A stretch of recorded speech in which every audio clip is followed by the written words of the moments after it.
That's what you want to record? Damn right. You want to record my shoplifting history? I do.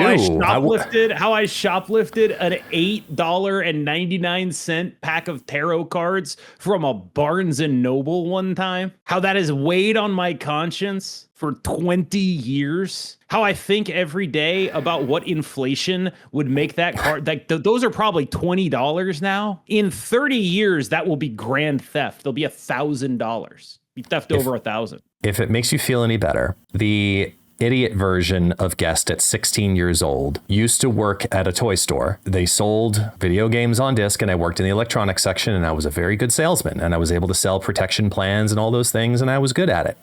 And then my dumb ass tried to take Prince of Persia and Need for Speed Underground 2. Okay. By the end of that day, I was no longer a salesman of said toy store. Which Prince of Persia? Like this is PS2. Like, there's a bunch of different ones. Sands of Time? Yeah. Yeah, okay. I believe that's the subtitle on it. Yeah. It's been that long. Sure. I've never played it. You can see why. Yeah, the natural enmity between Italians and Persians. I understand. You just haven't done it for, reasons of 2,000-year-old resentment. Makes sense to me, yeah. I hate you.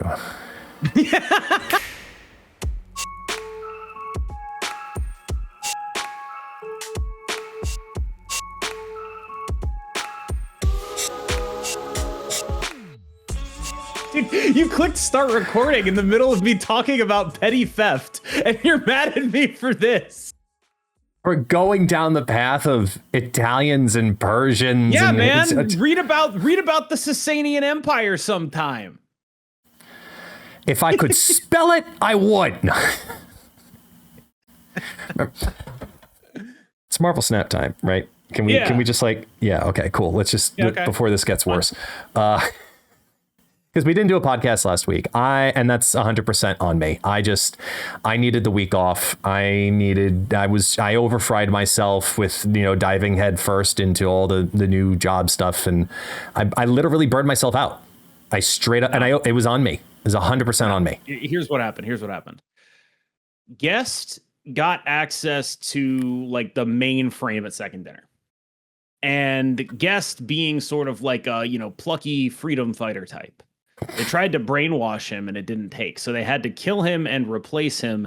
And that process interfered with our recording. I, on the other hand, much like Michael Clayton, I'm not the one you kill. I'm the one you buy. So they decided to PayPal me $10. I covered it all up. And that's how it's going down. Gotcha. So I'll update my handle down here from ItsGuestGaming to it's kind of guest.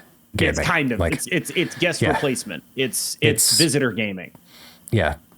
As long as it seems consistent and if there aren't any problems, then we should be completely fine. That was so good, man. That was really, no one's going to get what you did there. That was really good. That was so good. I really liked that bit. I'm so mad because that's so good. That's amazing. That's a great bit. I probably will have to return the $10 now, but that's not because I'm a brave freedom fighter. I'm just bad at not talking about things. It's a stolen bit, I'm not going to lie, from the Umbilical Brothers, which is a great Australian comedy duo. And they're one mimes, one does sound effects. And they talk about the glitch all the time. Sure. Okay. They're really friggin' funny. I believe you. The only I'm familiar with two things of Australian comedy. The first is The Front Fell Off, which I'm sure you're really okay. You're not familiar with The Front Fell Off. That's crazy. The second one is Taskmaster Australia. And that's it. Those are the two. Those are the two Australian cultural exports that I am even remotely familiar with. That and Safety Blade. Is he Australian?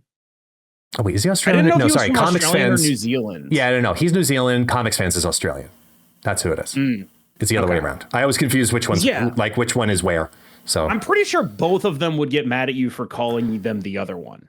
Probably. I think, again, to tie this back to the Italians Persians thing, I think it's kind of a similar dynamic.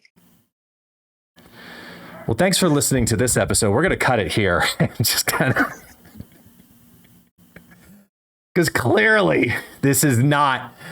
They're not a Marvel Snap podcast anymore, dude. I had the KMB cast. We replaced Jerry with Butt, and we talked about Marvel Snap for an hour and a half, which means now this is the podcast that gets all the jokes about you being a clone and not talking about Marvel Snap. Like, it's got to go somewhere, dude. I know we've got to transition it somehow, because I listened to the episode, great premiere episode for Butt, and I'm a firm believer that he should migrate his name to BU++.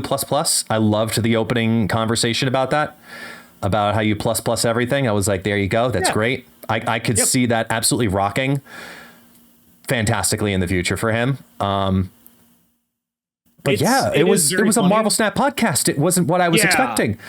Yeah, I'm freaked out by that too, man. It's one of those things where you get someone on, you're like, we're going to talk about basketball, and then we don't. And it's like, hold on, wait a minute. I don't know how sustainable this is. Now you have to become my release valve for bits that I can't get into the other podcast. And I think we've run out of them. We can talk about Marvel Snap if you'd like.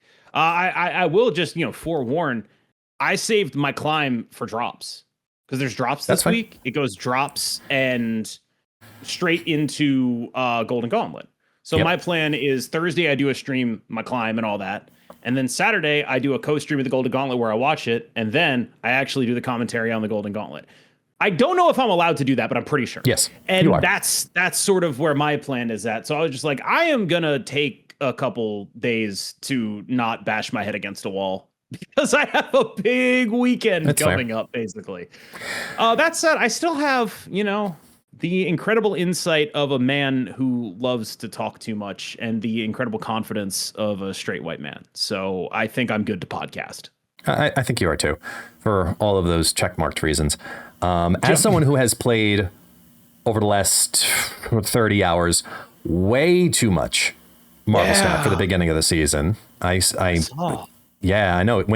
When I'm on late enough that you have time to come say hi in a live stream, I know how rare that is. I'm like, wow, I have been on a while. Really went for it. Yeah. I logged in and was like, he's just gone for 10 hours. He's playing a deck with Monstro and Wasp in it. Yep. And it's just like, I wouldn't even say like that sounds about right. Like the Monstro stuff, it was like, yeah, okay, sure. And then I saw the Wasp and I was like, this is worth remarking upon. This is actually like, normally it would just be like, all right, yeah, that's par for the course. And then it was turn 6 and the Monstro cost 8. It's great. It was a great moment. I really enjoyed it. It's the little things, that you just have to smile and enjoy. Yes. Yes. All right. I was look, I did a lot of cooking for the first 2 days. I was like, I need to see the limits of what this thing of these cards can potentially do, because they're all very, very different, yet based on the same similar premises in my own head. Even looking at something like Monstro versus Venus. And the way I kind of look at these is it's all about a different kind of scaling, right? Obviously, you see Jeff and you see Venus and you're like, okay, this is adding +1s. This is a different kind of scaling. The scaling that comes from Monstro specifically, since we're talking about him, is the information scaling and how indifferent it is to be able to maximize what you can do with something like a Monstro versus the counter, I should say counter, the closest thing to him, which is a Howard the Duck, where there's so much more information that's given up by having that on the board to tell your opponent, I have cards most likely that are going to tell me what I need to do because I know these things in advance, versus when it's in your hand and you've built your deck a certain way, you know exactly what's going on and you're already an extra step ahead. And I even saw Not My Dance take a Monstro deck to infinite, and I was looking at it going, man, this was stupid smart. I hate the fact that he did it first like this. Okay. So, I'm not sure where to start, but I'm going to start with the word information scaling. Even if everything you described dynamic-wise is correct and true about Monstro, I would still object to the phrase information scaling, because that's just like scaling as buzzword. Like, that's just It's not, nothing is scaling. It's just information. You're acquiring information. That's like it's a different thing. Compared to Howard, it is. Yeah. But it's not scaling. It's just like when we talk about scaling in Marvel Snap, the conversation is around like numbers going up in different ways. Numbers going up linearly and numbers going up exponentially. Information is always scaling in kind of a linear way. Like that is always, there isn't an exponential information scalar. It's always just, the next thing. There's not a way for that to be what you're describing it as. That said, not really the main point. I'm just a pedantic guy on a podcast. That's fine. I will say, I am not impressed with Monstro, and I'm pretty surprised that's where we're starting. I saw Not My Dance's deck. He sent it to me, and I was like, why did you send me this? Because it's not just the Monstro in the deck. It's Kraglin. It's Mole Man. I mean, it's Heat, but like fundamentally, it's a Wiccan deck. And there's this thing that happens in early season where like, and I think this is really apparent with these cards. The cards people have expectations of get judged way harder than the cards people don't have expectations of. 100%. Because the cards people don't have expectations of, they're just happy it borderline functions. Mm-hmm. And so like you'll get a deck like this, which is probably not very good. But people will be like, oh my God, it's actually working. I'm playing the card Monstro. And I think that's dynamic is really pronounced with Venus and Jeff. Where Jeff is a card that I think has struggled to find a place where he is the guy. He is a card that is good in a lot of spots, but not great in enough of them. And what are you making a face about? I don't know about that because Where do you think he's the guy? I personally think he's the guy in the deck that you assumed he was going to be the guy. And oh, he's not the guy in this deck. He is absolutely the guy in this deck. He absolutely is the guy in this deck. 100%. This is just worse than playing Storm. This is just worse than playing not 100% disagree with you. No. Allow me to explain. Because I actually played the damn card and you haven't. So this is worse than playing Storm. I can tell you confidently, putting Jeff into this deck and having the flexibility, obviously the same flexibility you want to have with Nightcrawler. I understand that. It's taking that role essentially. I also put Venus into this deck additionally. And I tried a couple of different variations. I even tried a variation with another 1-drop in there as well. I was playing Spider-Ham for a little bit of tech, and it also just gave me a little more flexibility at the end because I had another 1-drop. Even with those, the ceiling of points because of Jeff and Venus, specifically as a 2-card combo in this deck, provides more flexibility than the Storm versions where you skip the first 2 turns. Because playing Jeff on 2 opens up so many more points if you have Jeff and Venus, or if you have Jeff into even Hope Summers on the same lane, then slide it out later. There's so many more points that are being left on the board if you don't do turn 2 with Jeff versus when you go with Storm. This is, in my opinion, a much better deck, and I can't wait for you to actually try it. It's not, and I'll tell you why. Your goal with this deck, here's what this deck is good at. This deck is better at playing Silver Surfer. Yes. This deck 100%. Is better at playing Silver Surfer. I do not care about that. I don't want to be a Silver Surfer deck. I want to do a combo thing. And in the context of doing a combo thing, in order for me to equal the output of Storm, I need to have Jeff and Venus. And if I do that, I have equaled the output of Storm. And if I'm doing that, I feel great. That's awesome. If I have Jeff and Venus, I agree. That feels strong as hell. That's dope. I'm a big fan. But if I don't have either one of them, and especially in order, I need Jeff on 2. That has to happen. Then we end up in trouble. What I like about this deck, in as much as there are things to like, is that the limping is stronger. Venus Silver Surfer lets you limp into games in ways that are important and powerful. And if people aren't super great at executing the combo lines on this deck probably has a higher floor. But I find it hard to believe, and this is the big problem, I find it really hard to believe your output matches the people who are doing it. It does. If, It if you're 100% does. I do not believe it will do that enough of the time. Like I said, you need 2 cards, they need 1. The output ends up being... You're looking at the points in the wrong places, though. You really are. You're looking at the 2 points that you're getting specifically from Storm and saying, okay, those 2 points are guaranteed in this scenario. It's not putting it 1 for 1 by saying Jeff the Baby Dolphin and Venus going together in the same deck is the combo that you have to get that equal output.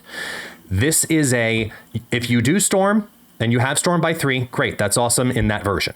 However, if this one has either Jeff on 2 or Venus on 3. No, that's not true. You need both of them to get that +2. And the reason that +2 matters, is because you are multiplying early.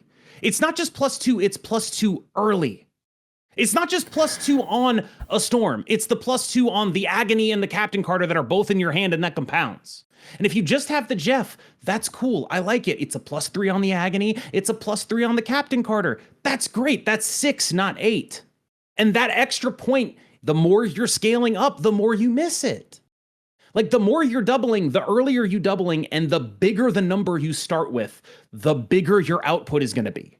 And my worry with a deck like this, again, I like specifically the Limp Venus Silver Surfer thing. I think it's nice that that's in there. Yeah. My worry with a deck like this is that in service of becoming easier to play and less complex, what has happened is you've created a deck that when your opponents have the good draw, they're going to beat you.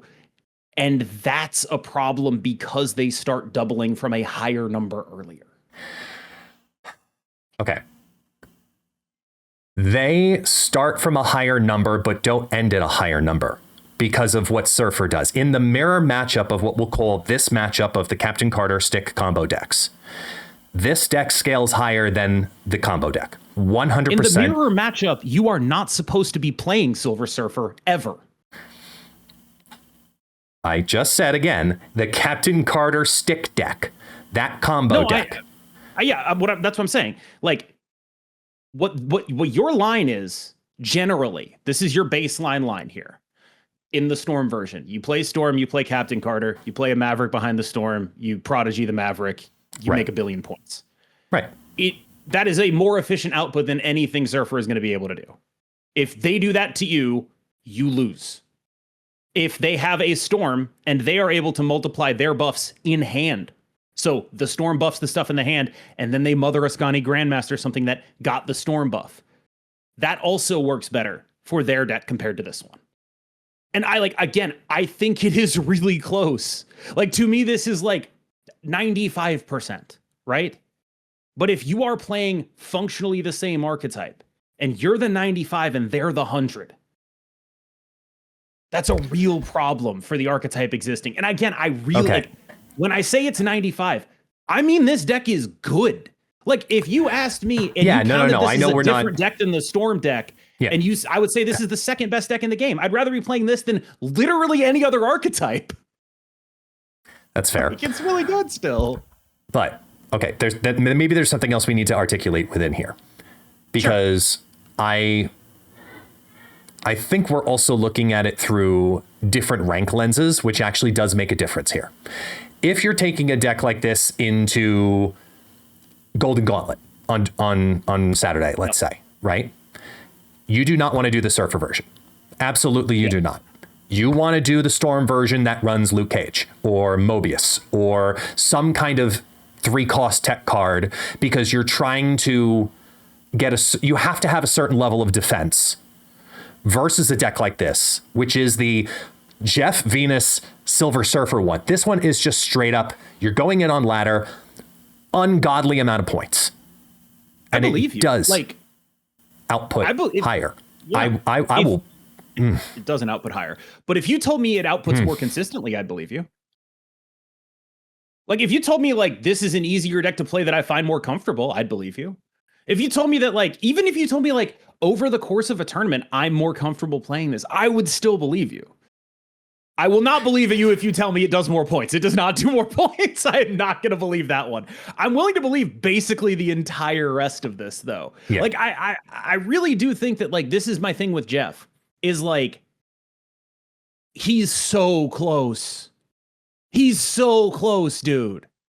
But he is that 95. And there are so many decks in Marvel Snap, and this is what I was trying to articulate earlier before we got sidetracked on this. There are so many decks in Marvel Snap that don't want that 95, and it pisses me off. But at the same time, there are so many decks in Marvel Snap that are so mid that they'll love anything that's like an 80. And so when you look at Venus and her reception, which again, I'm trying to circle it back to like how these cards are received and how these cards are judged. Right. Because Jeff is not immediately supplanting Storm. Like at the very least, it is a conversation. Even you, the guy who is very pro that, because Jeff is not straight up better than a card in the best deck in the game that's really good in that deck. Yeah. He gets viewed as a disappointment. Meanwhile, Venus gets to go in like a zombie giant man deck. Yes. And people are like, yeah, I love Venus. And that deck's way worse. That deck is way worse, but it has way less playables and way less competition. And so there's just not another card that you can play in your zombie deck that says, whenever you hoard again. That's what Venus says. And so like that dynamic is also informing this week, which is this genuinely like where I wanted to go here. Cause like, yeah, I don't know. It's possible that I overstated myself. I'd have to go back and listen, and I hate hearing the sound of my own voice, so I'm not going to do that. But my take was basically Jeff is not better than Storm, even if it is close. It's not better. He is the best replacement you're going to get by a mile. And if you have $10, you should spend it on the Jeff instead of going and buying Storm. He's probably going to stick around. He's going to be like, it's going to be fine, right? Like, he's a great replacement for her. She is better, but he's perfectly capable at doing a lot of work in there, right? And that's where it feels like there's a bunch of Jeff decks where it's like, this guy's great at replacing a card you don't have in here. That's what he's doing a lot of the time. And it was hard for me to find a deck where I'm like, Jeff, I'm 100% sure you're the guy. Yeah. Where because Venus is this unique card that does unique things, there are a lot of decks that aren't very good where I'm 100% sure she's the girl. You know what I mean? And that, I think, is sort of skewing people's perceptions of these things. Because Venus is like going in a bunch of these very medium decks and she's great in them. And Jeff is struggling to break into the absolute top tier of decks. Does that make sense? It does. I think, first of all, Venus is Surfer's best friend, obviously. I think that's just... Right now, it is a mandatory play. If you're playing Surfer of any kind, you're playing Venus, because changing that +2 to +3, astronomical. And yet alone, seeing it happen in multiplicity on something like a Captain Carter or a Sebastian Shaw, like for those types of decks, yeah, absolutely, it is a 1-2 punch you want to have. And there is a lot more. Like I was trying to figure out where the and this is something that we have to figure out as a community to understand the true value of these cards. When is it valuable to get the +1 from a Venus versus playing into a +1 from a Jeff? Because it's not just like, well, they're both +1s. It's absolutely fine. Well, there's a lot more cost that comes associated with it. Play lines. Is it a movable card? And why does that make a difference? How is it scaling? These are like, this is why when I started with the Jeff stuff, I started down the line of like Merc Ball, because I was like, there's going to be a lot of Jeffs. I'm going to play Mercury. So I went down the whole super giant Merc Ball, Batroc and Friends style deck. And that's where you want something like a Jeff, because you're playing into a lane and you're getting the hell out of it. And you have other benefits that come from that Jeff simultaneously, because then you're also reinforcing the Batroc or the Hydra Stomper or the, play it onto a Silk or vice versa. Like there's a lot more that comes from that, and you get more value out of a Jeff versus something like a Venus, where you do specifically need to have it on something that is either a mass, like I saw Venus Aurora several times and I was like, that's great. That makes a whole lot of sense. I see that there. Silver Surfer, obviously, makes a whole lot of sense. You're doing these blanket buffs or multiple location buffs. Awesome Andy, even. That kind of stuff. Ironheart, yada, yada. That's where you want the Venuses to happen specifically. And it's something that you can limp later and you versus a Jeff, which feels awful to draw late. So they have very different use cases. Like part of the reason why I think that the deck you showed, like, here's my prediction for Here's my prediction. You ready? My prediction is that the vast majority of the player base will say that your version of Silver Surfer Venus here is the stronger version, and then everyone at high ranks will be like, it is not. That is my prediction. That's what I was saying with the rank difference. And absolutely. I think that, right, but like, who of those people is correct? Probably the people who were playing the deck a little bit better would be my guess. Like No, you're not. And I will tell you why. No. 100%. I love you all in the top 100, but that's not what matters here. Volume absolutely matters here, because what you're matching up against is a much smaller pool of decks, a much smaller pool of opponents, and a higher set of knowledge going into a matchup way more often than Joe Blow, who's at rank 69. Sure. My argument is that this deck will be perceived as better because it is easier to play. That is my contention, and that is not a serious barrier to a deck being good at high ranks, but it is a more serious barrier to a deck being good for Joe Blow. That is my argument. This is a true. Deck where it's like, I will say it's an easier deck, probably. Even if you totally screw up everything, you still have Venus Surfer to bail you out. Even if you don't do any of the things you're supposed to do in this deck with the Captain Carters and the Mavericks and the Prodigies, and if you do none of it, you still have, like, it's the same reason I was doing Surfer Killmonger a few weeks ago. Was just like, so I could limp and just like, I'll be bailed out in this stuff before we got stick and we could actually, like, before we were sort of forced to do that. Like, I think that this deck has far more consistent draws if you don't necessarily know every interaction that needs to happen to make this deck function. Like, if you don't know things like, you know, here's one that people miss all the time. I play Agony and then Prodigy, and Prodigy gets the thing that's in front of it when it reveals and then merges into the Agony. Just like stuff like that, or what, like just a bunch. There's just a bunch of like little stuff. Like, did you know that if you moved Nightcrawler, you can actually choose what slot you want it to go in?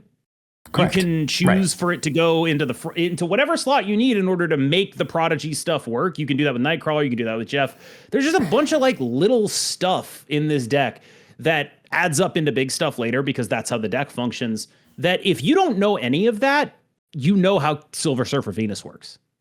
You don't know any of that shit, it does not matter. And so it's like you get that floor, right? And I think that is really important. I think that is like genuinely important for a deck. Like, that is like, here's what I'll call it. It's like the Doom 2099 of Surfer of Captain Carter combo. We're like, yeah, the people that are comboing bigger are probably going to go over the top of you. And yeah, it might not be the most optimized version of the deck if you're going to be playing those mirrors. And yeah, you are going to be vulnerable to Shadow Kings and stuff like that. And yeah, half the top 100 is going to be like, it's a bad deck, myself included, but they really mean it's actually like 5% worse 5% of the time. All of that is true, and it could still be a good choice for you. Yeah. And I think that's definitely true.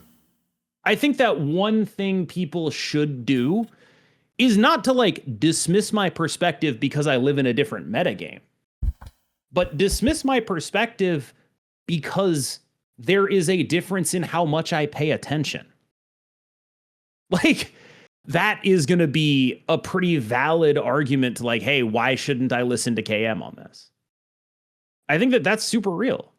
And I think that if you're willing to say like, hey, I'll take a haircut because I just don't think anyone at my level is going to be playing the Captain Carter deck the way KM is talking about. And so I'm going to play the version that just has a higher floor. That's a totally viable climbing strategy. Like, you're 100. Like, no, it's true. The way ladders work is you beat the people in front of you. Your job is not to beat the people in front of me. That's my job. Your job is to beat the people in front of you. And if you make that analysis and you're like, this is how I'm going to beat the people in front of me, more power to you. Like, that is all valid.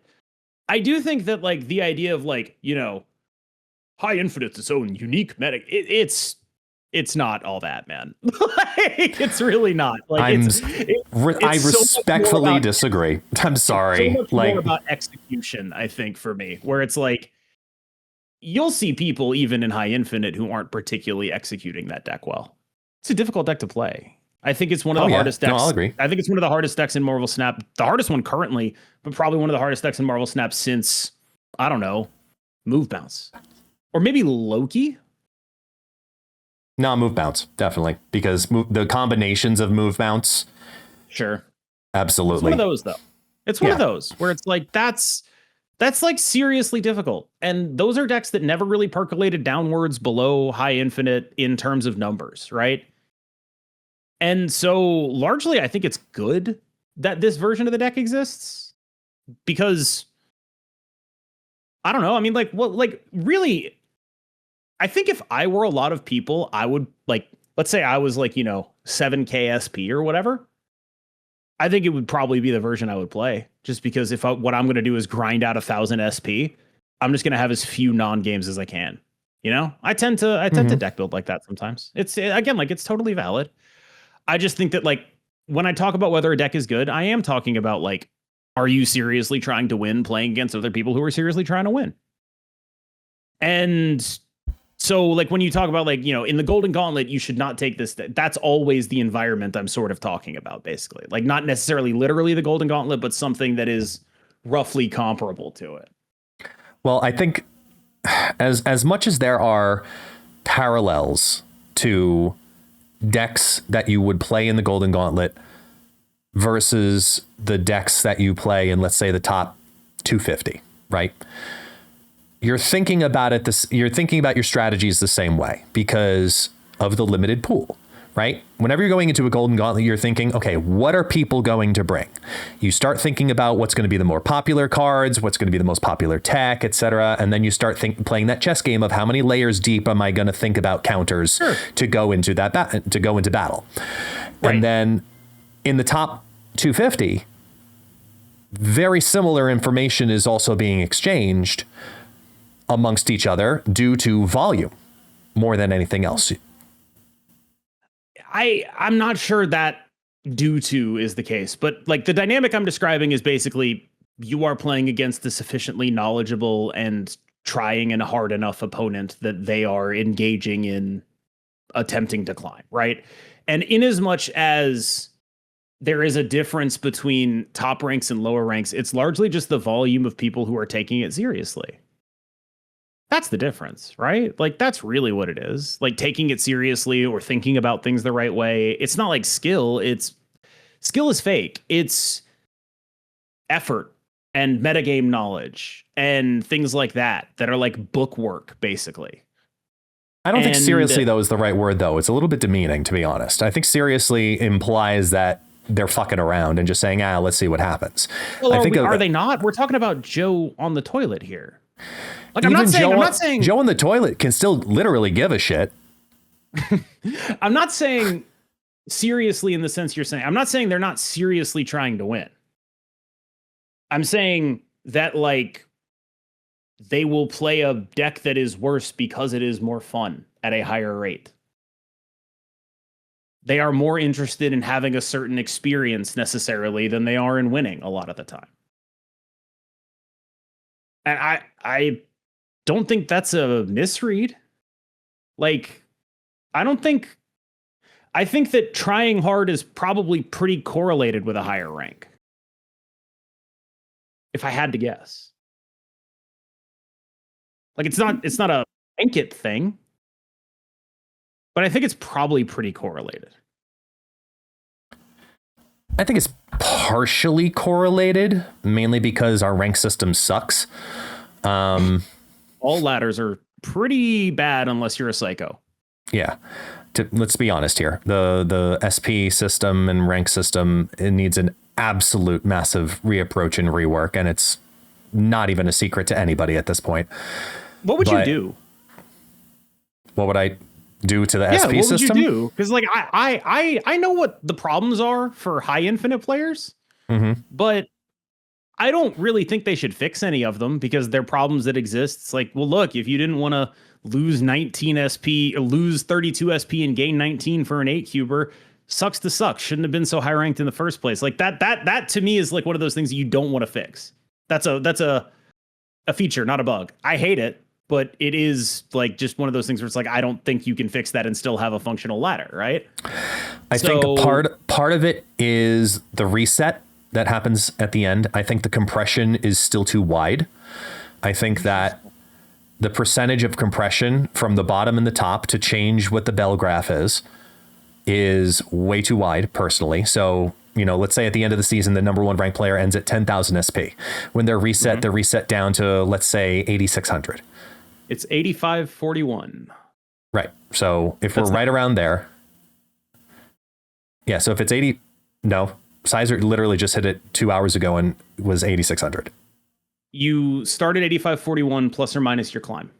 You can check this in the files. Got it. Okay. I thought you meant like that's the highest you could place into. No. Sorry. When you're above, I think it's like 9K-ish, but I'm sure it's actually like a percentile thing. You get reset to 8,541 or 8,542. Well, that's what I'm talking about with the bell curve. Yeah. And that happens. You can, like, the second you reset, you can open the game files and just see what your thing is. And then you do plus or minus your climb. So he had a good climb and started at the same thing. Right. That is what happens in that situation. So that right there is one of the things I would first start with. I would look at the bottom and the top numbers of what that bell curve is compressing and saying, okay, at the end of the season, SP's range, I'm just making up numbers here, range from 10,000 to 3,000 on the bottom end. And when they compress at the end of the season, it goes down to, like you said, 8,500. And let's do the same amount the other way, 4,500. So it's a 4,500 to 8,500 SP, bottom and top, matchmaking. Here where your percentages are to start your season go. Okay. That number, I would make that gap much smaller, like another 50%. I would bring it down to like either 7,500 or 7,000.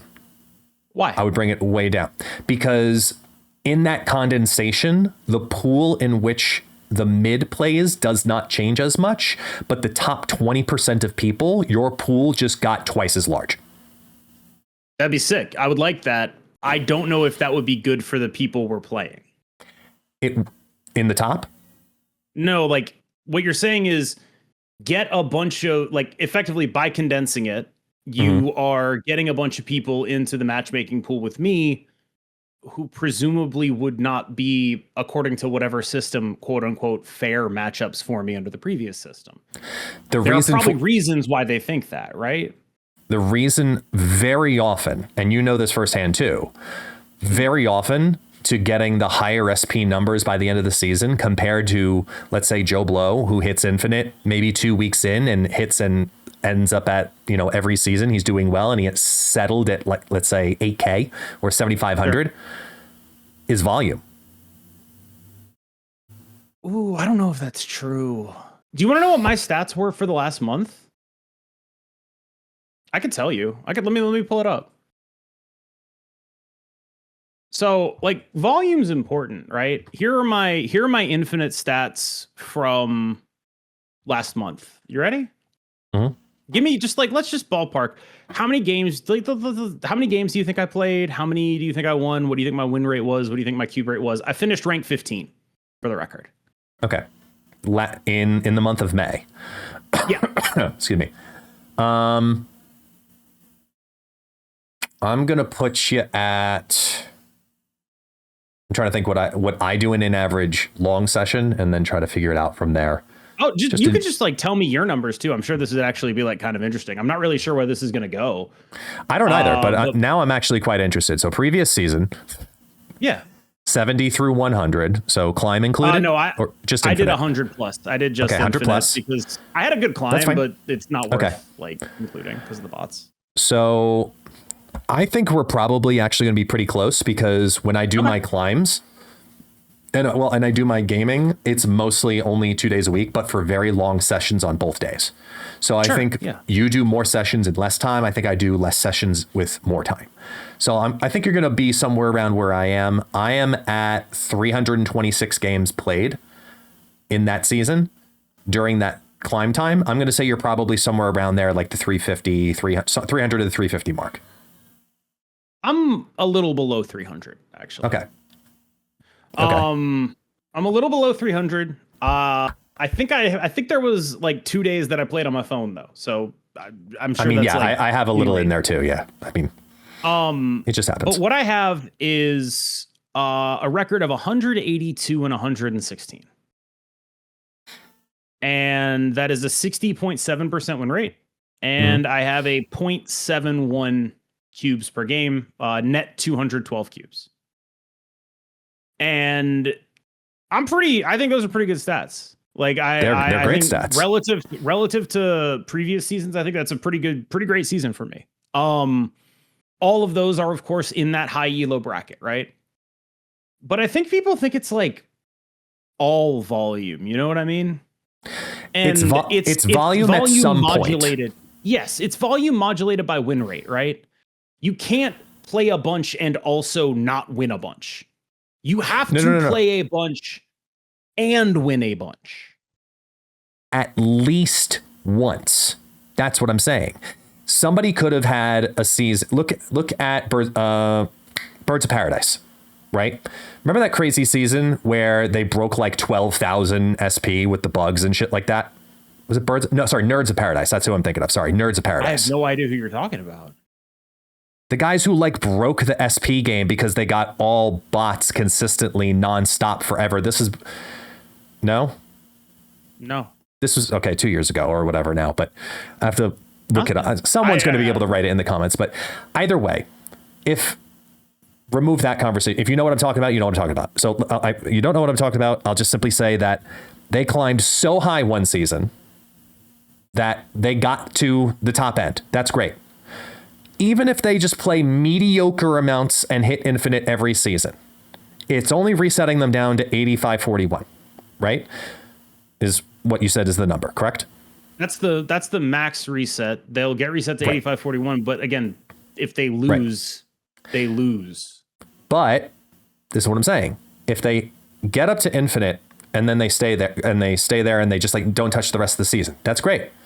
They reset and they're up to 8600. Great. Where do they reset down to? 8541. They hit infinite again. Happen. They reset.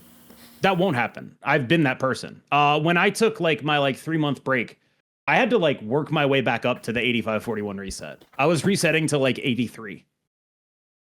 Like when I was like playing pretty minimally, it was going I'm sorry down that you just lost half of your listeners there because 8300 versus 8500. Yeah, I'm also me. Like I'm the same guy. This is like okay. If anything, the 83 is the inaccurate reflection of how good I am at the time, right? Like this is what I'm talking about, right? Like people they act like this is just magic that is imposed on them. No, it's a system looking at you and it's saying this is how good you were and this is how good we think you're going to be in the future. Like it's numbers, not magic. Okay, you know what? I'm not doing a good job here. I'm straight up. I'm not doing a good job articulating my point. Let me try a different system here to maybe give you a better perspective of where I'm looking. Okay. You've been on a billion different podcasts from Marvel Snap, right? And when you go on to different podcasts and they ask you to rate a card. Sure. Some places will stay rank it out of 4 stars, rank it out of 1 to 5, rank it out of 1 to 10, right? Different podcasts have different, and different people have different opinions of how they want to rank something. Like this is a 4.5 star card, or this card's an 8 out of 10, right? When you have a wider pool of numbers to choose from, a card that's ranked an 8 versus a 7 is looked at very differently on a scale of 1 to 10, is looked at very differently versus a card that's ranked 3 versus 4. Looked at very differently on a scale of 1 to 5.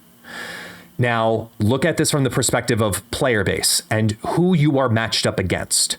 When you have a 4,000 SP variance on reset, when you cut off the top half and you bring up the bottom half in SP, and you say you have 4,000, the player who's at rank 7,000, knowing that they're going to be match made a certain number up and a certain number down, the amount of people that are in their range changes depending on if that range is a 4,000 to 8,000 or if it's a 5,000 to 7,500. There's more people condensed in their potential matchmaking bubble. So who you play against changes. 100 both, and either way, for the top 50% of players in the entire game, you gain more people who are lesser players in your bubble than you gain better players. I get that. Is that good? That's what I'm saying. I don't think about like, if that's good for me, is that good for them? I think over seasons, because of it continually condensing, it forces proper play activity to give an actual current accurate reflection. Because the way the system is currently set up, like you said, you took, let's say 3 months off. It wasn't like literally not playing, but it was you know what I mean, playing though. on my phone.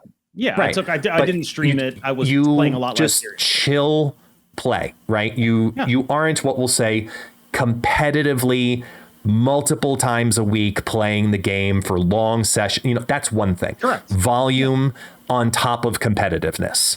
I felt both rusty. Of them mixed together. Like it was real. When I started playing again more seriously, you could really feel like the lack of clarity, I think. The way the system is currently set up is that it does not punish the lack of activity enough. When you condense, you actually promote activity for an more accurate reflection of MMR bracket. I think that's a pretty compelling argument. My one question would be, like, accepting the premise, I don't know if it would actually work, but if your premise is it would promote activity, that sounds great to me. What would happen to, like, Iris, who took 2 months off? What would be a fair thing to do for that person? Because I think what you're describing, weirdly, is a system where volume matters even more, which seems to be part of the objection to the current one. You forgot a part of it, though, where I also said anybody who's still in the top 50% of players with a tighter condensing, you're going to receive more players who are of a quote unquote lesser rank or lesser skill base, depending on how you want to look at it, than you in your bubble. So if somebody like Iris takes 2 months off, they're going to be playing against more people initially because they've dropped down faster, quote unquote, in their SP ranking. I got it. So it'll be an easy, quote unquote, climb for them to get up.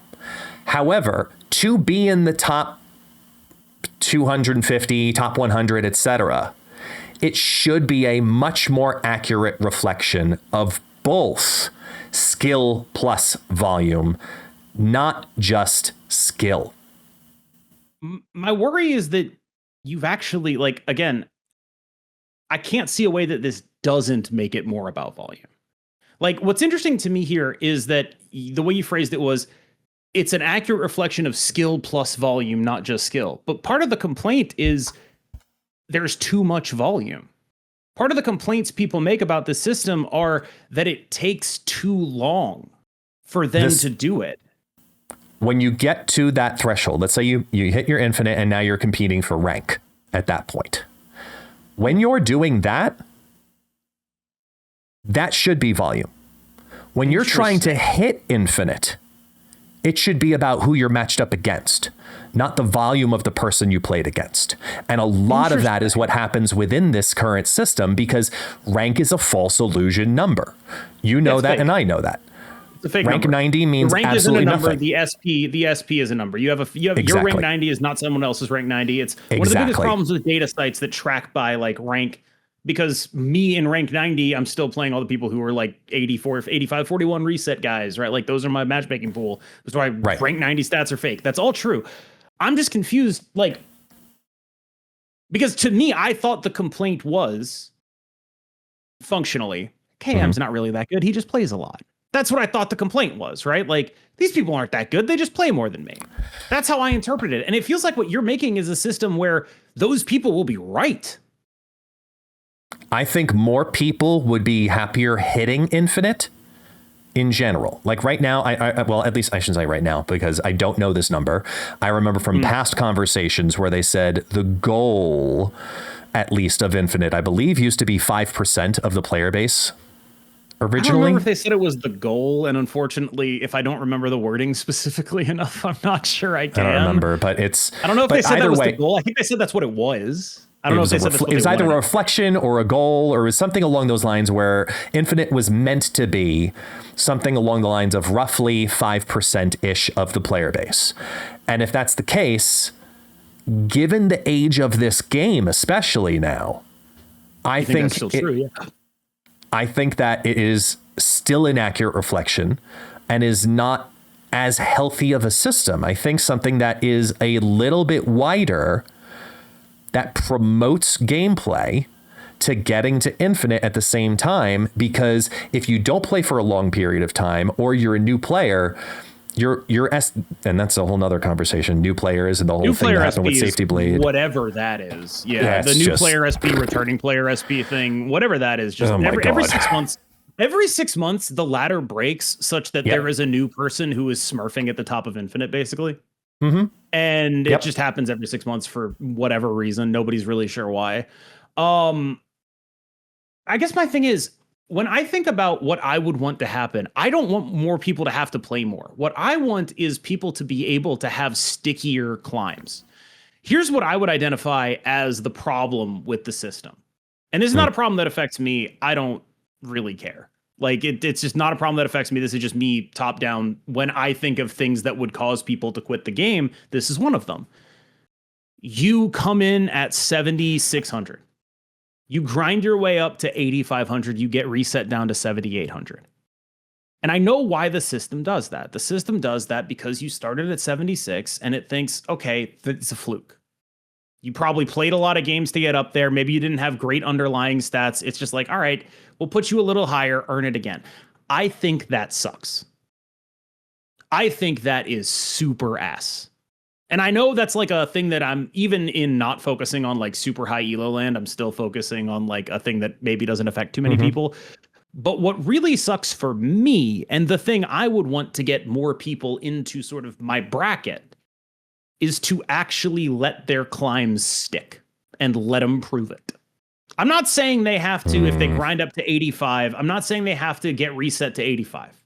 But I'm saying if you make like a 900 SP climb, that's dope. And you should be proud of that, and you should be rewarded for that the next season. That's awesome. If you go from 6,700 to 7,800, you did 1,100 SP, and they put you back at 6,900, you quit.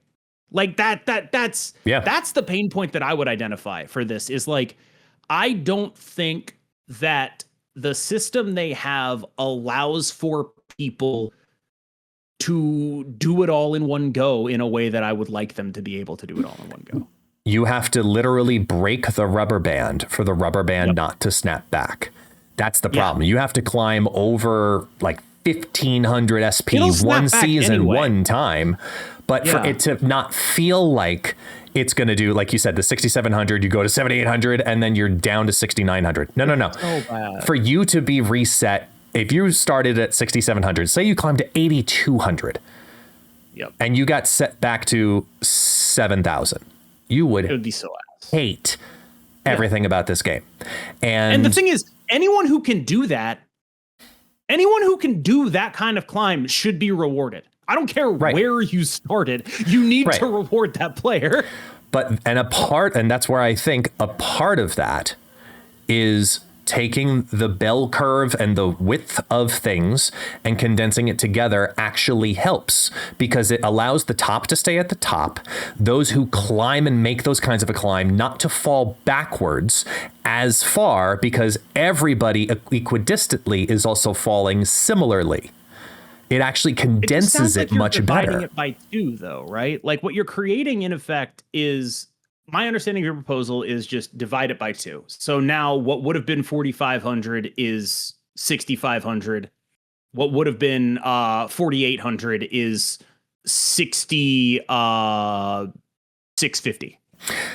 For the audio listeners, think of it like this. You've got a graph out there, and you have 2 endpoints. The beginning of the graph starts at, let's say, okay, it's the end of the season. The bottom player is at SP, let's say 3,000. Right? Like, how do you address that the distribution is going to be the same but condensed? Like, it's the distribution. That's what I'm getting to. Okay. Yeah. So the angles of the curve stay the same, but here with me, right? The bottom of it starts at the number 3,000. The top of it, which is the number 1 player, is at 10,000. So it's a full distribution pool of 7,000 wide. Mm-hmm. When reset happens, they drop the top down to, I'm just going to round it and say 8,500. So they shave off essentially 1,500.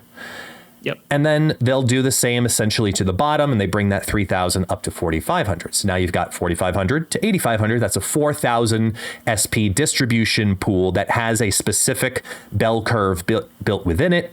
Yes. By taking that same bell curve, and instead of it being a 4,000 rank difference, have it be a 3,000 rank difference. That's great. I love that.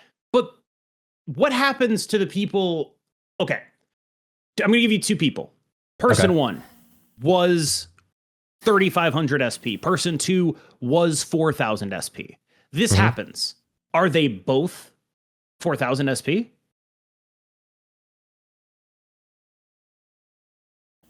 $4,000 would be moved up because it would be in the condensate. So I'm not saying shave off and shave. I'm saying everything still accordion squishes more. So that means the 4,000 person is going to move up. Yeah. 4,000 person is going to move up when you accordion squish. That's perfect. That's great. But the distribution is the same. All you've done is create more volatility, which is good for the record. I think the additional volatility is good. Wait, no. I see where you're getting stuck. You're assuming that the bubble in which you pair up against also shrinks. I'm not saying that. No. I'm not assuming that. I get that. You're adding more people to the bubble. What I'm saying is the distribution of the curve is the same. Yes. So what's going to stop someone from feeling the exact same way when they climb from 4,000 to 5,100 and get reset back to 42? Like that's what I'm getting at, is like, I think that there is a structural issue with how much they reward people for making good climbs. And it encourages this kind of behavior where what you're supposed to do is figure out, like, if you're a high rank player, all you do is figure out the minimum climb to reset to the max. That's what you do. And then you do that, and then no one cares, right? Like, the problem is that this impacts low rank players in a different way.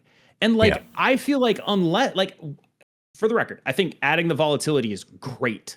Giving people a feeling that things are closer, even if they aren't closer necessarily, is still good. But I want to actually make it closer. I want to actually get people on an upward trajectory here. I want someone who is low. Like, I don't want ELO hell to exist. And I think it kind of does. I think it does too. And I think there are different solutions other than just scaling placements that could also be beneficial in that. So, for example, from a sales perspective, you see it in the sense of, congratulations, you hit infinite. Here's this bundle, right? You're rewarded with something because you did a thing. When you do this from a performance perspective, you can be rewarded something like SP. So it's like, congratulations, you hit infinite and then climbed another 300 SP. Here's a bonus 100 SP because you put the time and the work in. I think that kind of rocks, honestly. Like that I think kind that of rocks. I think like rewarding people for, like, I haven't really thought through the implications, but I like that would go a long way for alleviating the thing I'm talking about, where it's like, hey man, you had a really good last season. Here's a higher rank.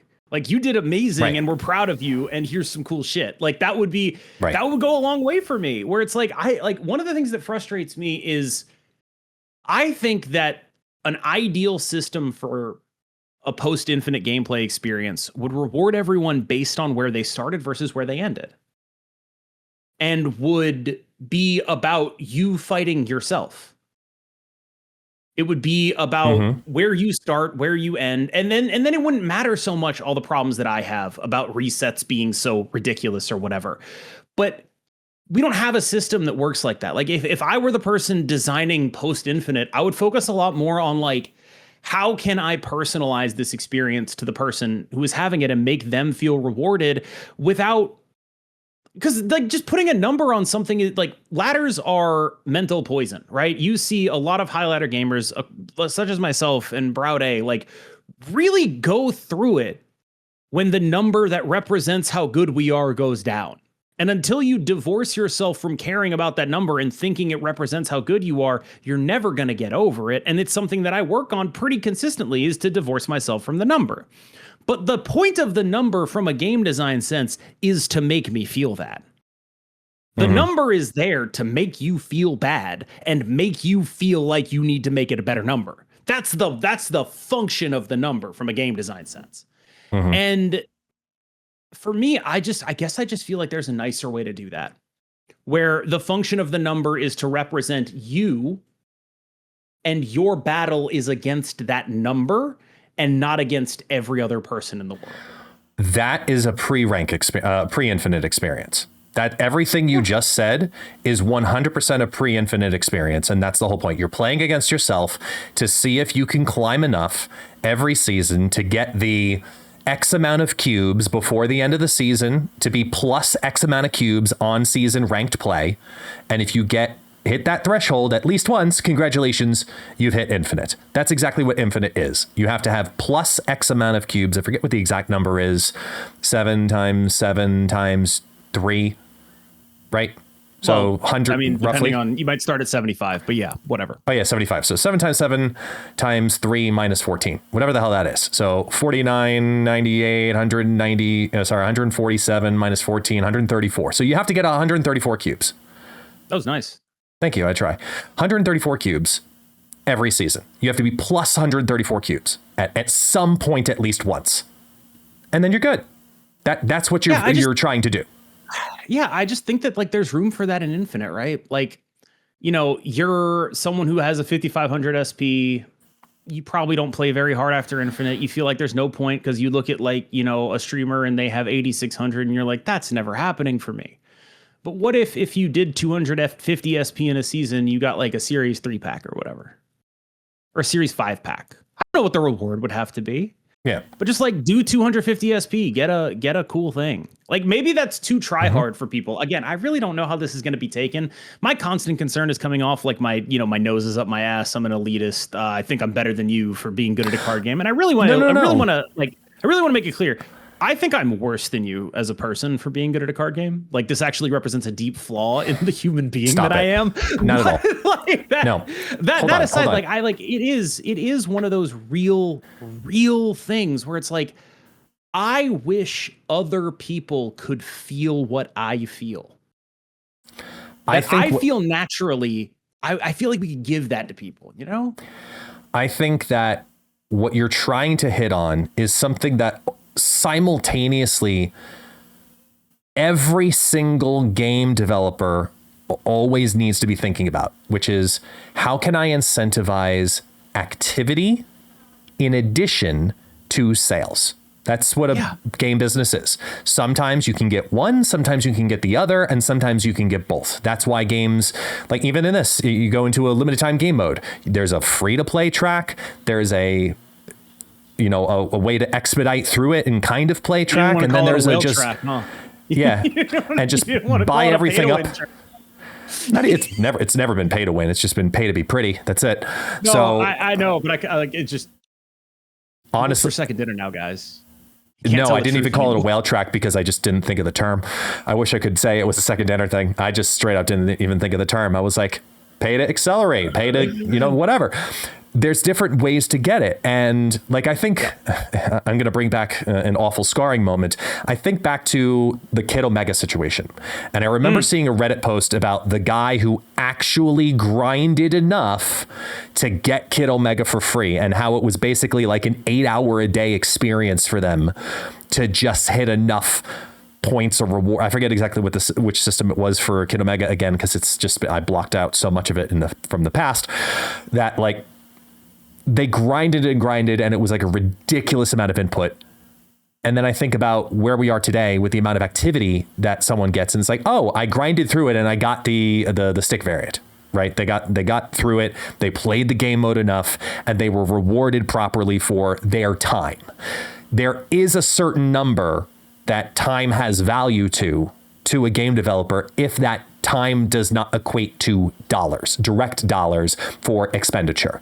There is a number associated to that for every game always. How often that happens is a completely different conversation, where sometimes that reward, like in a limited time game mode, is great. In a always available game mode, like ranked mode, you can't have it too present all of the time, because then that's when you get into the abuse world.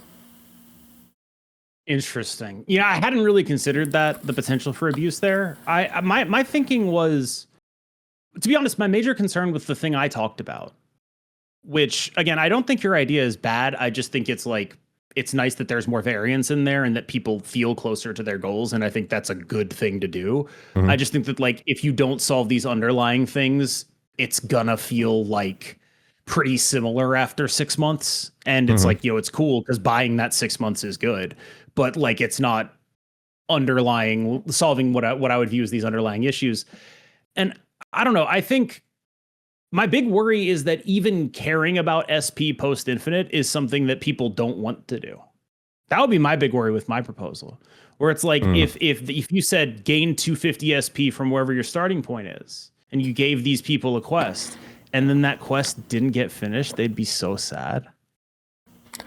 Like, I don't know how to do it. Like, the problem is, I would want it to be tied to like trying in the game. But I think realistically, what would end up coming out of the, like, if I went to, I don't know who runs this end of Second Dinner, but if I went to them and I was like, here's my pitch, and I told them what I told you, I think what would come out the other end is probably like a system that gives you quests post Infinite. And I think that would, like, you see what I'm saying? I do. Something less tied to just winning. And I'll give you a direct correlation in game. Season pass caches. Okay? Yep.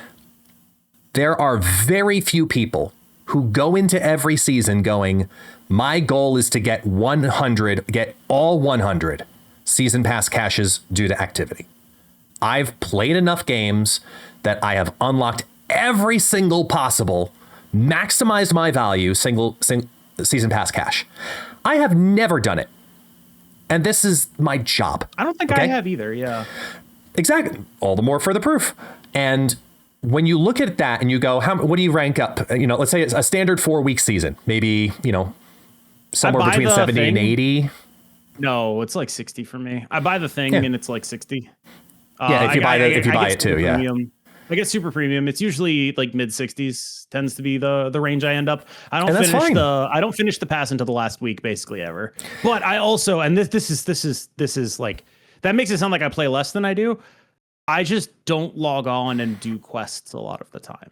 So like I miss out on a lot of like the 25 quest season XP stuff. This is true too. Yeah. I miss out on those. So like, it sounds like I'm like, I don't play at all and I'm still so good. That's not what I'm trying to say here. I have very specific habits that are basically built on like, I refuse to let this game dictate my life on my days off. I just refuse to do it. Because we come at it from a different perspective. But for somebody who's going in with the idea of, I need to min-max for as little as I can.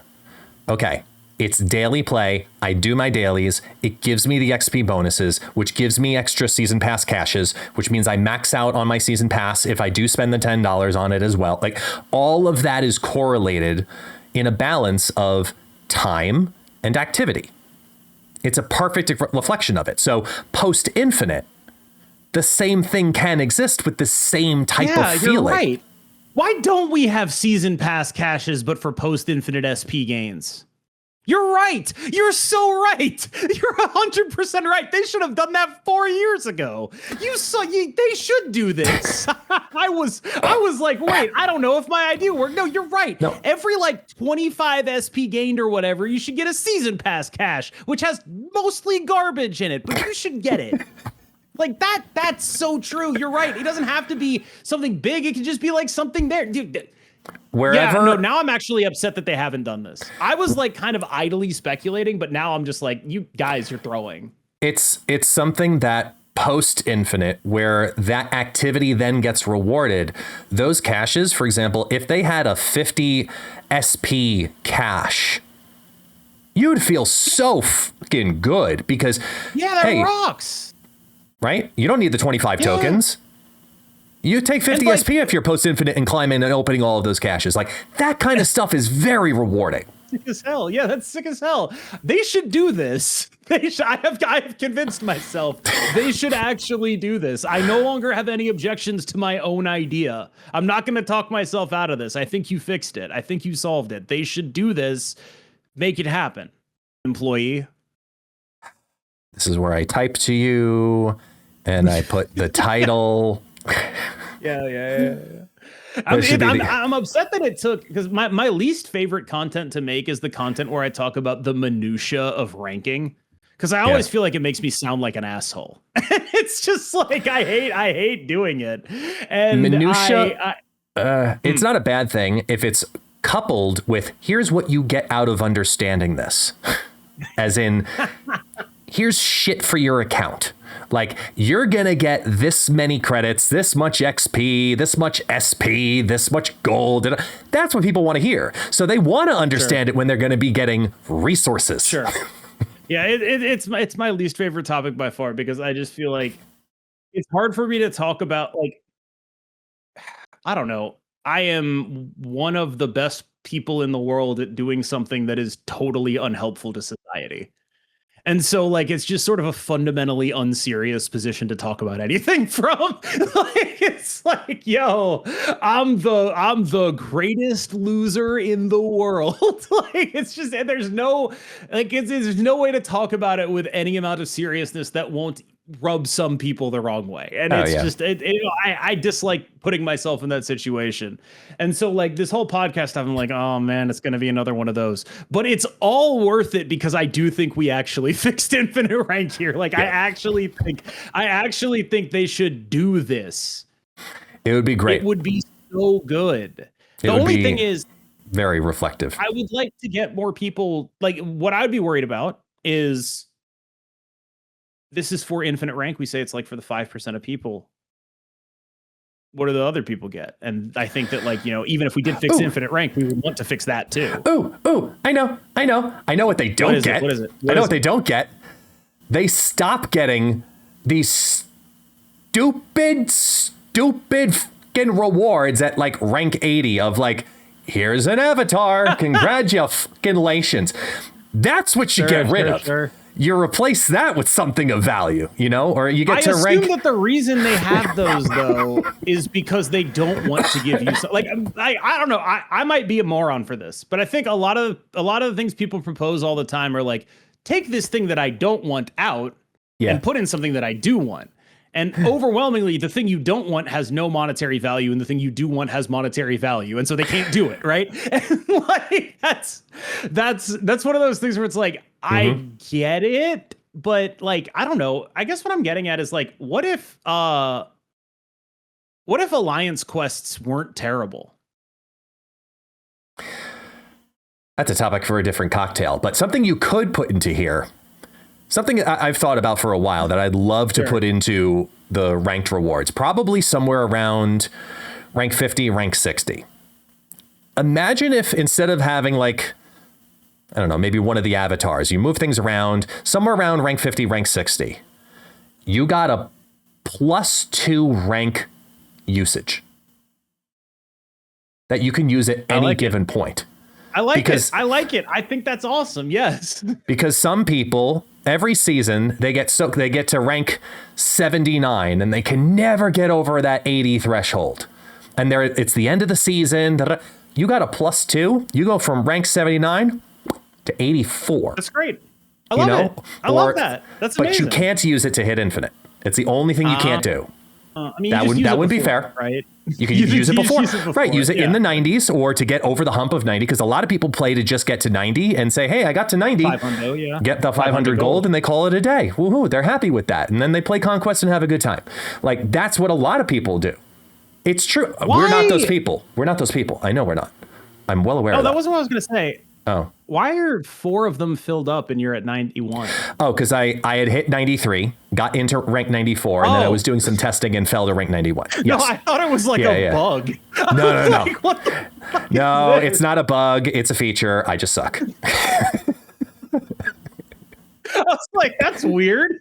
Like, I've never noticed. What is this thing called losing rank? Can you tell me about that, guest? I'm not familiar. I've fallen to 91 before. I've been there. I've never looked at this screen long enough. I don't open this screen until after I hit infinite. That's when I claim all my stuff. So I've never actually like, I was just like, oh, they just put it halfway for some reason. What's going on there? If it had said 93, I think I would have intuited it. But the fact that it was higher than that, I was like, I don't know what the hell is going on. I didn't know that it had your like, It has your highest rank in there. Always. It's kind of BM, dude. That's actually kind of crazy. Like, surprise. Yeah, it always shows your highest rank. Yeah. Yeah, I never knew. Okay. Digressing. Yeah. There's a lot they could do on the pre-infinite side simultaneously 100% to help better that experience in some way, shape, or form. People like free shit. My basic theory, don't reward me is my basic theory. Ever. If they ever make a change and I'm like, this change is good for me, it's probably terrible. Like you got to reward the people at the meat of the population curve 100% of the time. So even though we talk about like, oh, we fixed infinite rank or whatever, that's still only 5-10% of people, however many it is. And the people who are, getting to rank 90, getting to rank 80, playing on the toilet, those people getting more free stuff, getting more resources that actually enable them to compete more seriously. My goal is always to expand the franchise. I think one of the things that Marvel Snap lacks is a way for people to watch my content and do what I do for a million of card acquisition based reasons. But anything that gets the average player the ability to do that, anything that helps them in that direction is sort of like the guiding light principle of what I think would be good for the game. And basically no things that would be good for me would help that person. None of them, right? I've had similar conversations, obviously, in the past, on talking with Not My Dance about this in different ways. And as the weeks have gone on and we've banned a bunch of ideas and things we liked and didn't like, one of the things that came up a long time ago was a view I had on Series 2, where I just saw Series 2 as essentially useless and getting people into what is currently Series 3 sooner. And it became a topic, something we had banned, and then we actually removed it because it's not the right approach to it. And we left that episode talking about removing Series 2, but then not banning it and trying to figure out what needs to be fixed. And it's something I've thought about oddly way too much over the last couple of weeks. Not for work purposes. Let me be clear. I have no say in any of that kind of crap. It's just me being a person and thinking about things unnecessarily because I can't turn my brain off. But what do you think people think your job is? I'm a transponster.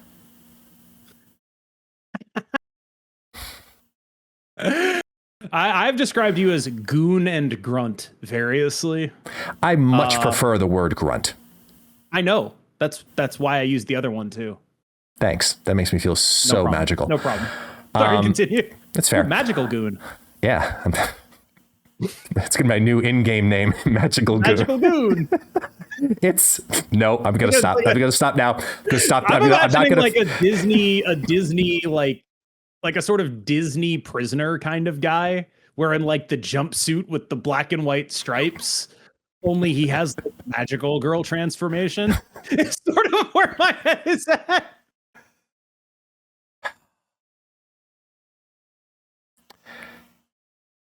I'm trying really hard to find the point I was going to make. You realize this, right? No, I'm sorry. I am trying so hard to search back into the conversation in my head where I was about to be in magical goon jail. I would not want you there. I love you to death, but not that. No, you are not being locked into a jail with Magical Goon and Guest. And nope. It is not happening. That is a different kind of man bun, and we do not want that happening. Okay, no, just no, stop, good. No. Primo. Oh, what happened to this podcast? God, Jerry leaves, and this is the shit we do. Yep. Fixed infinite rank, going back, rewinding. We could get me back on track, commenters. God damn it. I was just about to explain. Do you want to talk about like some actual cards that came out this week that we were originally talking about? Point. God damn it. Oh, okay. But that's the more frustrating point, is that I had a point and I'm going to have to listen to the whole fucking podcast again later just to see what I was going to say. I just want everyone to know that he's censoring himself. Like in real time. He's going like he's actually not, like he's genuinely not putting the air through on that every time he's cursed. It has been manual censorship there, which is an incredibly impressive presence of mind, in my opinion. I have said shit way too many times this episode, so I'm not sure where you're talking about. Like, well, the F words have all been. That's fair. I haven't done it intentionally. I just I don't know. Maybe it's because I'm being very loud and I don't want it to echo into the rest of the house where my kids are this time. Your kid, Daddy, what's fucking?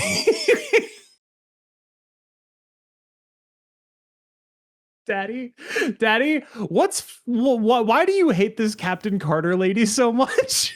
Daddy, why are you so mad at fucking Maverick? Daddy. Fun fact, my son started sex education this week. Oof. Yeah. How old are you allowed? Are you? No, it's fine. No, they're 10 and 13. Yeah, no, my kids are older, so my son is now going through those discoveries of conversation. Do they like teach you guys actual sex education? Because you're in South America. I grew up in the South of America, and my sex education was a class called health. Yep, in I health had that class, too. We learned that condoms did not protect you from STDs because they were so small that they went through the condom. That's what we learned in health class. Turns out, as far as I'm aware, not true, but that's what they told us. And that was kind of the extent of it. So that's what we learned. We had abstinence only health class. That's what we got in the South of America. Turns out that's not particularly accurate, but God bless him, I suppose. I will only speak on saying the fact that my kids go to an international school, so it is a bilingual school. It is an American year, American curriculum. So part of their education is a major part of their education, which is project-based learning, is also based in American standards, courses, curriculums, etc. So what you and I both had growing up as health class is an element of what they learn, but my kids actually started having those classes way earlier with something that we never definitely had. Like when my kids were in fourth grade, they started having these types of classes about how it's not okay to disrespect somebody's personal space, like tickling. They started that shit. Yeah, no, it was fantastic. It was like, I'm sitting here going from like my New York health class going, man, I still remember the 7th grade class when they told us all of this about this goes in this and it's like this and dude, there's images and guess what grade the condoms don't protect you from STD class was? Just guess.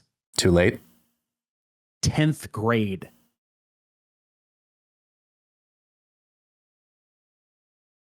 The South is another country, dude. Like, y'all have a lot to learn below the panty and the Mason-Dixon line. Fuck. It didn't even really occur to me to mention that part. But yeah, no. That's a key fucking element, man. Yeah, it was 10th grade. Wow. Yep.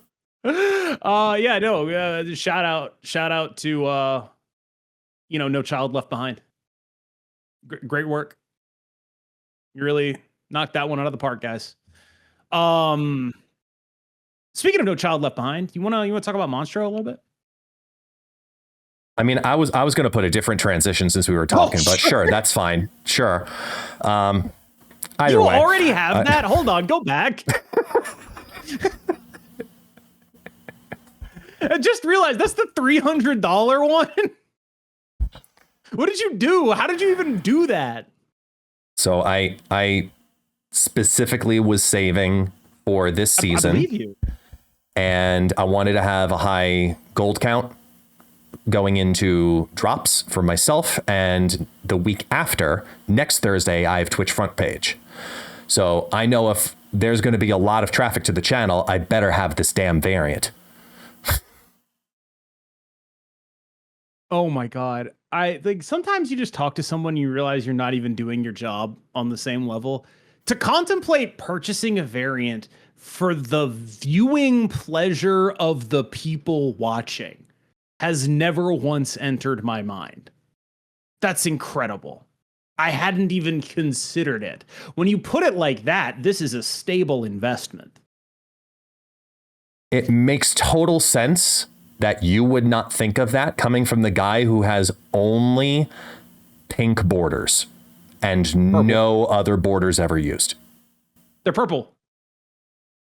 It's pinkish purple. That like I would use pink if they were pink. Trust me. Like I think pink's a dope color. We'll but get yeah, you neon pink, dude. I mean, like I said, I'm trying to pitch Brady on giving me 300 gold chain borders. For some reason, he is not receptive to my pitches. I can't figure out why. It seems like a pretty solid investment to me, but apparently not. I would do that with pink neon too. Yeah, absolutely. I could probably sell them on pink neon. I'll see if I can pull some strings. This is the first. Yeah. Does it actually? I was trying to do like a joke on like the price of gold. No, because certain borders are a premium border and certain borders are a standard border. That's why there's standard border that you can unlock and a premium border. I assumed that the whole premise of me asking was just like kind of an elaborate bit that was never going anywhere, personally. Like that was what I kind of figured. It was just be like a thing people would bring up when they wanted to dangle a fake carrot in front of me. Like, hey, like to make a joke about like, hey, if you do this, we'll give you 300 borders. You know what I mean? Like that. Yeah. I just assumed it was sort of at that level. I didn't realize that I could actually be capitalizing on your employment in this way. That's compelling. That's compelling. If we've learned a lot about, the 5% difference between something in the duration of this podcast, at several different points. And this is yet another one to add on to that list. It's a lesson I've learned all my life. Remember that time we also played this game, and not just talked about the rank of the game and just like other things of that nature and all of the ItsGuest, second dinnering and all that kind of fun stuff. Let's actually like kind of briefly talk about Jeff, briefly, like in a legitimate sense, because he, minus from the deck that we argued over, new Jeff the baby dolphin as the season pass is honestly the best plug and play card that doesn't have a home. Yeah, absolutely agree. That's exactly how I would describe him, except in just like a sort of negative perspective on that. Like you'd emphasize best plug and play card. I'd emphasize doesn't have a home, right? Yeah. But yeah, like we'd largely agree on like the description of the card. We just sort of, glass is half full, glass is half empty, right? Right. And I find this card extremely compelling. I thought it was going to be really good. I'm a little disappointed that it isn't, but it's still quite solid. And I think that it's less his fault and more just like the Captain Carter deck is kind of ridiculous, right?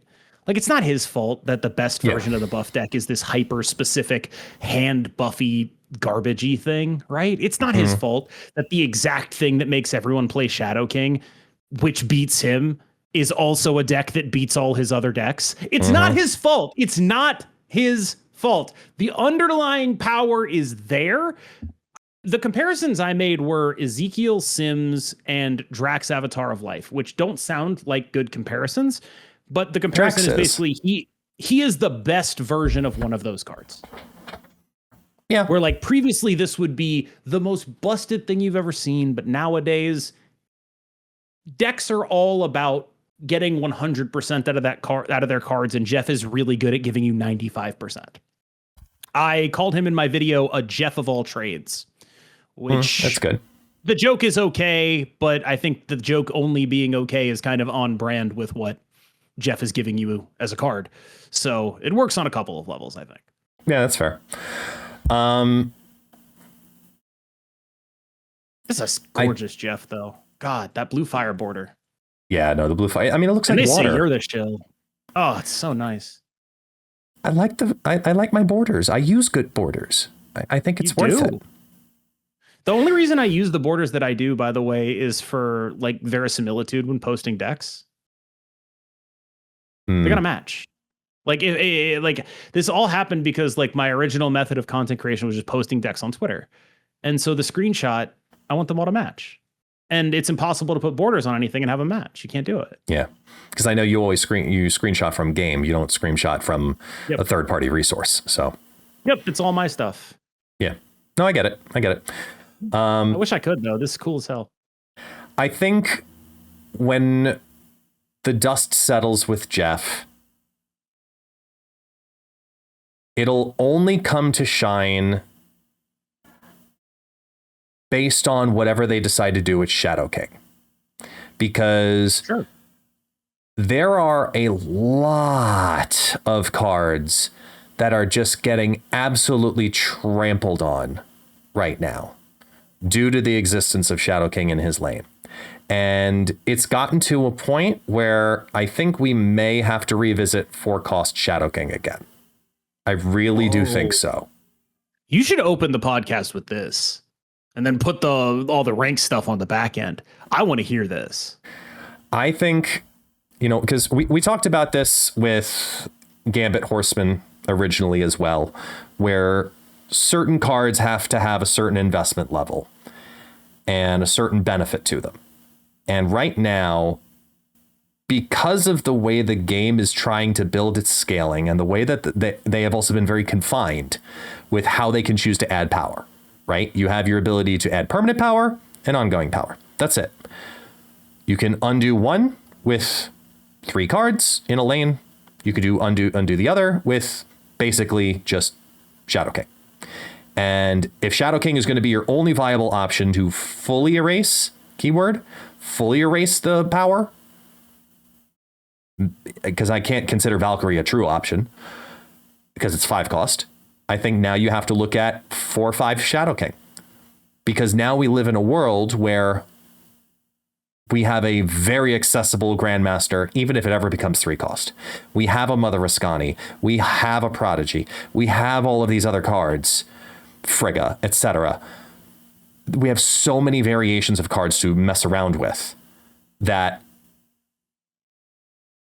old Shadow Kings, especially, you think of when Shadow King went from 2 to 3. It was viable and needed at that time. Here's the counter argument that I'm going to make. Mm-hmm. The 3 cards you named are also cards that should be nerfed. Prodigy, Mother Rascani, Grandmaster. I don't know if I'm going to have the time to do a FOTA this week, but if I did, I would do 4/4 Captain Carter and then -1 point on Mother Rascani, either on the thing she's buffing or on her, 3/3 Prodigy, and 2/2 Grandmaster. Those are the things I would do. To my mind, while Shadow King is dangerous, the reason a tech card like this becomes dominant usually is because there is a problem in the metagame demanding it. And I would not feel comfortable dealing with him before dealing with that problem. If there is not a need for people to run Shadow King or get run over by various Captain Carter combo decks, they will not run Shadow King nearly as much. You think that Mother Rascani, Grandmaster, and who was the third one again? Prodigy. I was also going to nerf Captain Carter, but that's neither. Okay. If those 3 all lose a point of power, that fixes Shadow King? No, I think that if you fix the Carter combo deck, that fixes Shadow King. Interesting. I think, again, not fixes. Like, I know what you mean. Brings it in line. Maybe maybe he's supposed to be a 3/3 or whatever. Like, I don't know. Oh God, I don't want that. It's Cerebro. Yeah, legitimately. Interesting. But yeah, like, I don't know. I'm kind of out on caring about Cerebro stuff because they got Frigga. I was like, that's got to be crazy, and then it was totally fine. And I can't think of a card that would be more impactful for Cerebro than a card that copies shit, and it just didn't matter at all. And so now I have a counter argument theory of Cerebro where it's like, what if you never care? What if you were never afraid to give them anything? What if you just gave them whatever and it would be fine? That's my current operating theory of Cerebro, is it actually doesn't matter. You can just give them stuff and it'll be fine. I'm trying to learn from past experience because I was like you. And I like this happened, and I was like, what did I get wrong here? And what I got wrong is that Cerebro just loses enough games to being Cerebro that it almost doesn't matter. Like what they actually care about losing are things like Scarlet Witch and Luke Cage. Those matter. What they care about losing, why did Cerebro 2 go away? It lost Storm. That's its location control. What is it that makes these decks tick? It's those things. Nothing else is going to have that big of an impact. Those are the tools that they gain that allow them to alleviate the variance of locations. Those ones are the ones that matter. Tools like just tech cards, I think you can just let them have them. I think it's chill. Anyway, that is sidebarring. Neither here nor there. Yeah, sidebarring. I don't think it's a Shadow King problem. That's the sort of fundamental philosophical thing here is Shadow King is a rising in response to things that need to be fixed.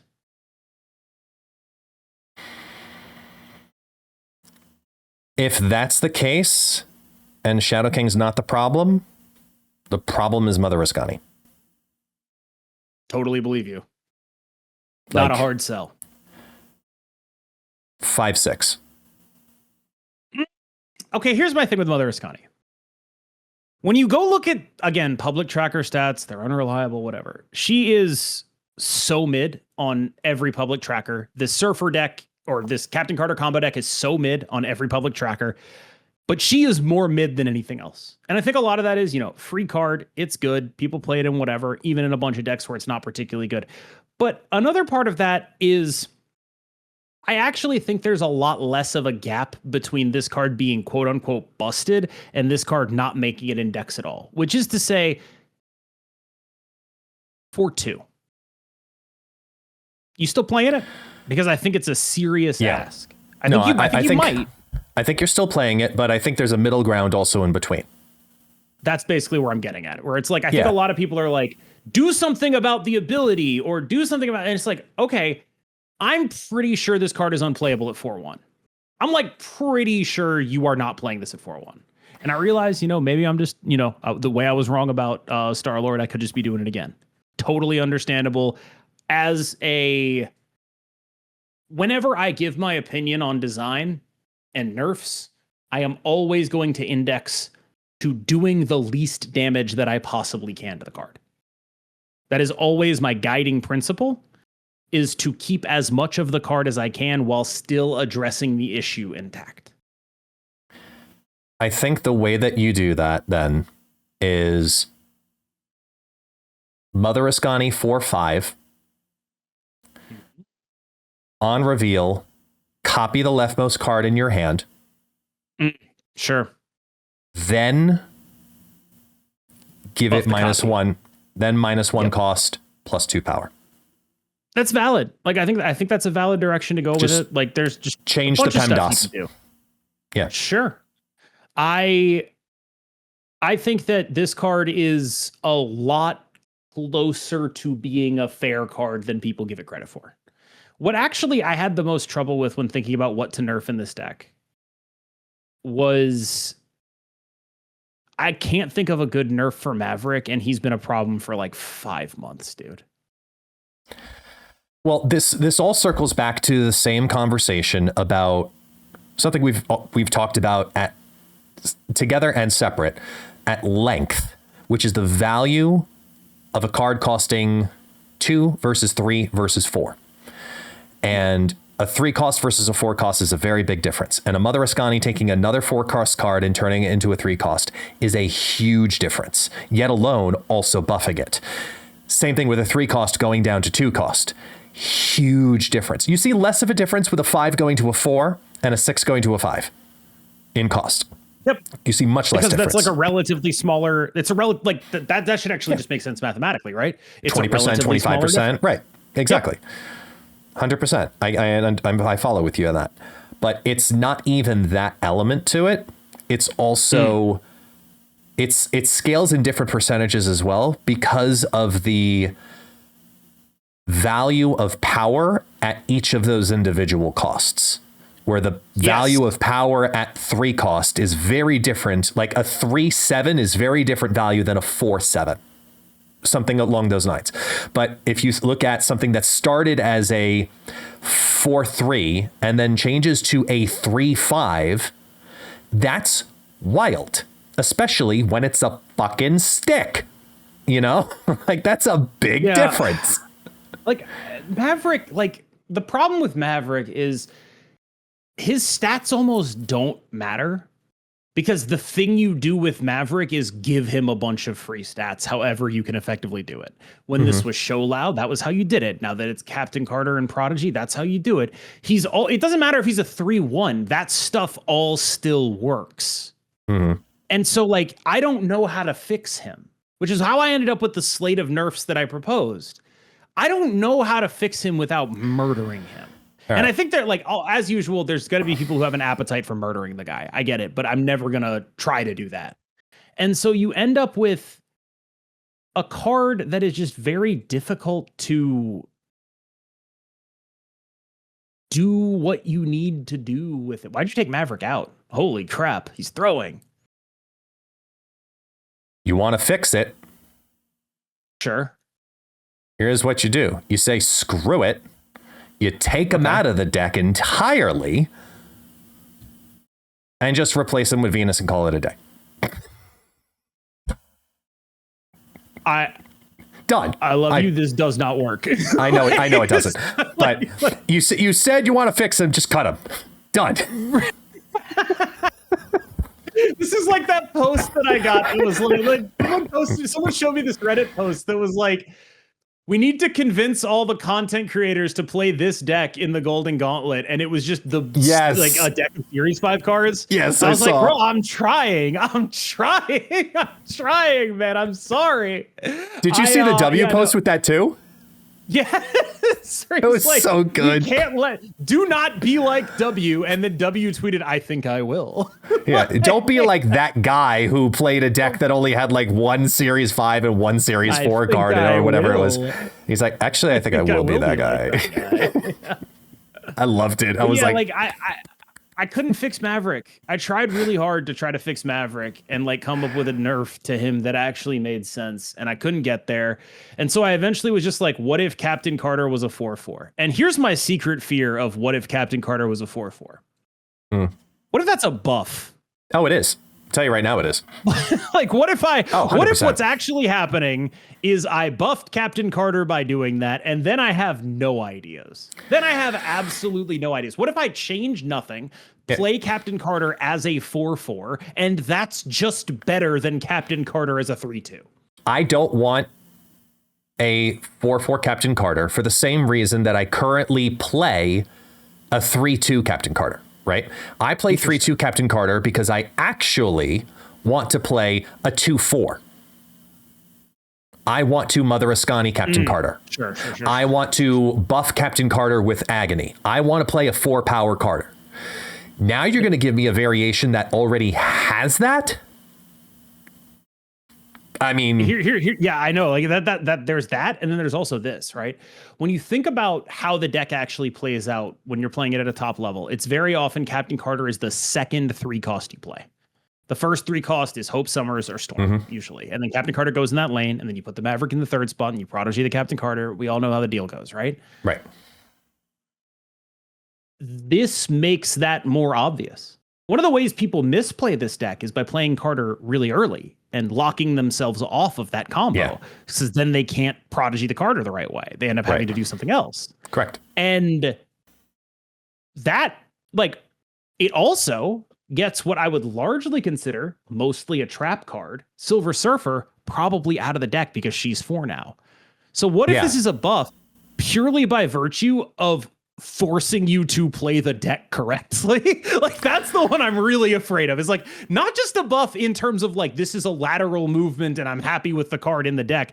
A buff that's just like, now you actually are forced to play this the right way at every level.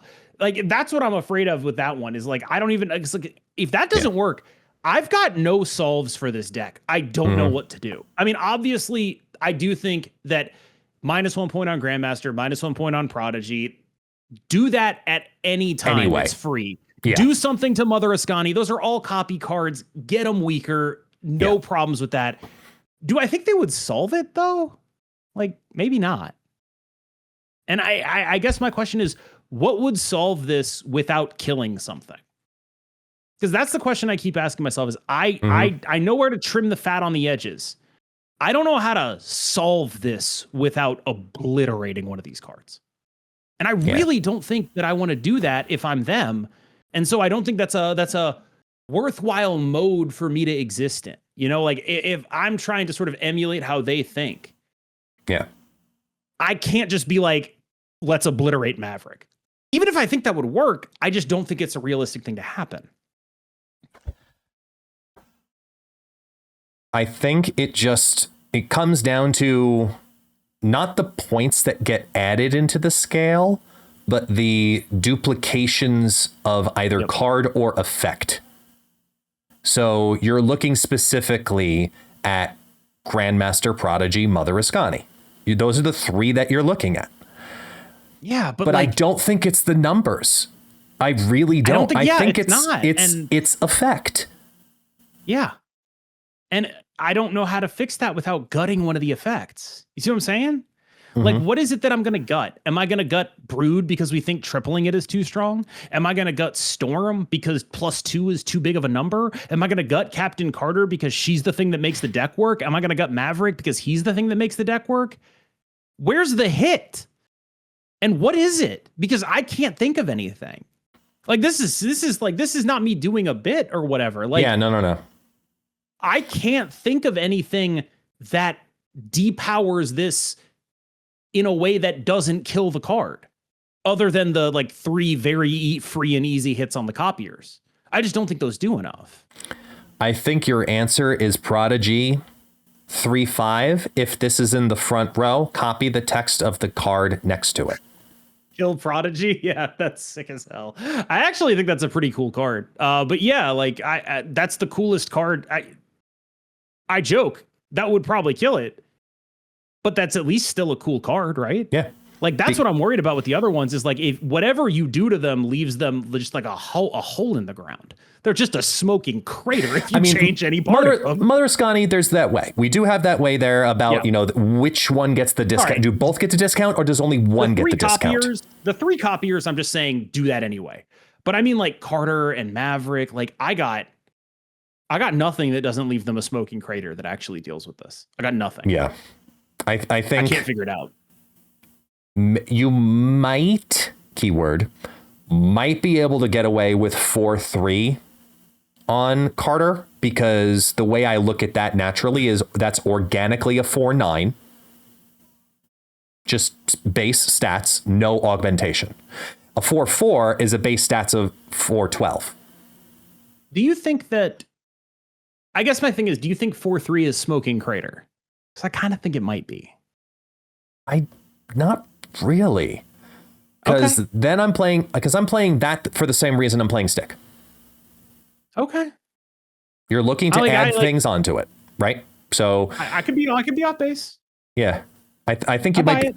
I could maybe give in to seeing Captain Carter go to 4/3 and be like, okay, let's try this and let's really see. Because then in this deck, you've got to run 3 4-cost cards. And that doesn't feel good either. Yeah. No, I think that there's stuff. I'm just worried that 4/3 Captain Carter does get taken as smoking crater. That would be my worry. I think if you're really pushing for the all-in nature of the deck, it needs to have that level of high risk because it needs to then pay off with that high reward.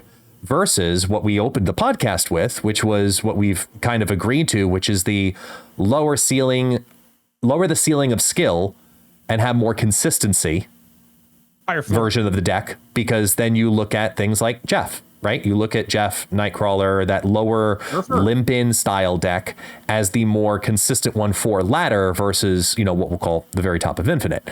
I think you hit a part of it by adjusting Carter that way, but I don't know if you hit all. And one of them is going to have to go to 4-cost. That's what it's going to end up really necessarily be. It's going to end up that somebody's going to take the hit and is going to end up at 4-cost. It's either going to be Shadow King, it's going to be Captain Carter, it's going to be Maverick, it's going to be Prodigy. One of the 3s is going to go to 4, and that's what will bring the deck into play. Where did Shadow King come from here? I said that earlier. We talked about that earlier. Yeah, but like we'll solve this and then we'll talk about Shadow King getting changed. This is why we can't change Shadow King. Like, this deck is why we can't. Well, that cart before the horse here, man. We can't. Oh my God. Just take the whole damn unit. Just take the cart and the horse. Screw it. Do it all at once. They did it with Show Lao and Star Lord and all of them. They just brought the cart, the horse, and the driver. I'll tell you this. A question I would like answered, and I don't think I'd get an answer asking our audience, but it would at least be a useful little tidbit or factoid for me to put in my brain, is, do you guys think that the way they handled Star-Lord was correct? And if your answer is no, do you think they should have been more aggressive or less aggressive? Because I think that is the interesting thing for me, because my answer to this question is no, and then less aggressive. That would be my answer to that flowchart. I think they should have been less aggressive. I think they over-nerfed him. I don't think that's a popular opinion, and I'm kind of interested to see where things go. Like, I guess, go ahead. I have a theory. Okay. And let me be very clear here. I have zero inside baseball knowledge on this. On my kids' lives. That's how you know it's a good theory. I theorize that they will put more points of power back onto Star-Lord in the very next OTA because we're getting Quicksand on the same day. Sure. I buy that. I'm not sure I know it's a good nothing. idea. If this comes to fruition, I swear to God, I have no knowledge. I would never jeopardize my job like that. He just jeopardized his job like that. This is leaked, confirmed information from ItsGuestGaming. Get him fired, y'all. Yeah, because that's what people want. Did you sidebarring? So yeah. On Monday we had the season. The now switching into second dinner guest. Are you about to mention the comment where it was like, I saw this comment that was like, you can tell ItsGuestGaming is working here because the video got out on time. So this is something you're really good at in this podcast, is jumping on top of the story and getting to the punchline before I could actually deliver the whole fucking story to the audio listeners, and so they can actually hear the straight thing. But no, we're leaving it in. It's a learning lesson for you, because you're not going to listen back to this, but they are, so that's fine. I'm not learning anything, I promise you. This is actually quite true. You don't listen to anybody on anything every now and except when we fix Infinite. You do listen to that. You do learn some things. You do listen occasionally. Never learned anything in my life, dude. You never learned it. I never learned it. That's I never learned it. No, I saw that. Yeah. I didn't know you saw that. Oh, I did. Oh, I saw it in the first it was posted in the first 10 to 15 minutes. I was doing comment watch, and I was like, was it you? What? You got like an alt? Oh, that commented it? No. Yeah. No, not God, no. I'm shallow at times, but like, I'm not that shallow. Come on, man. And especially because they spelled it wrong. Really? Come on. Okay, I missed that. What did they spell it?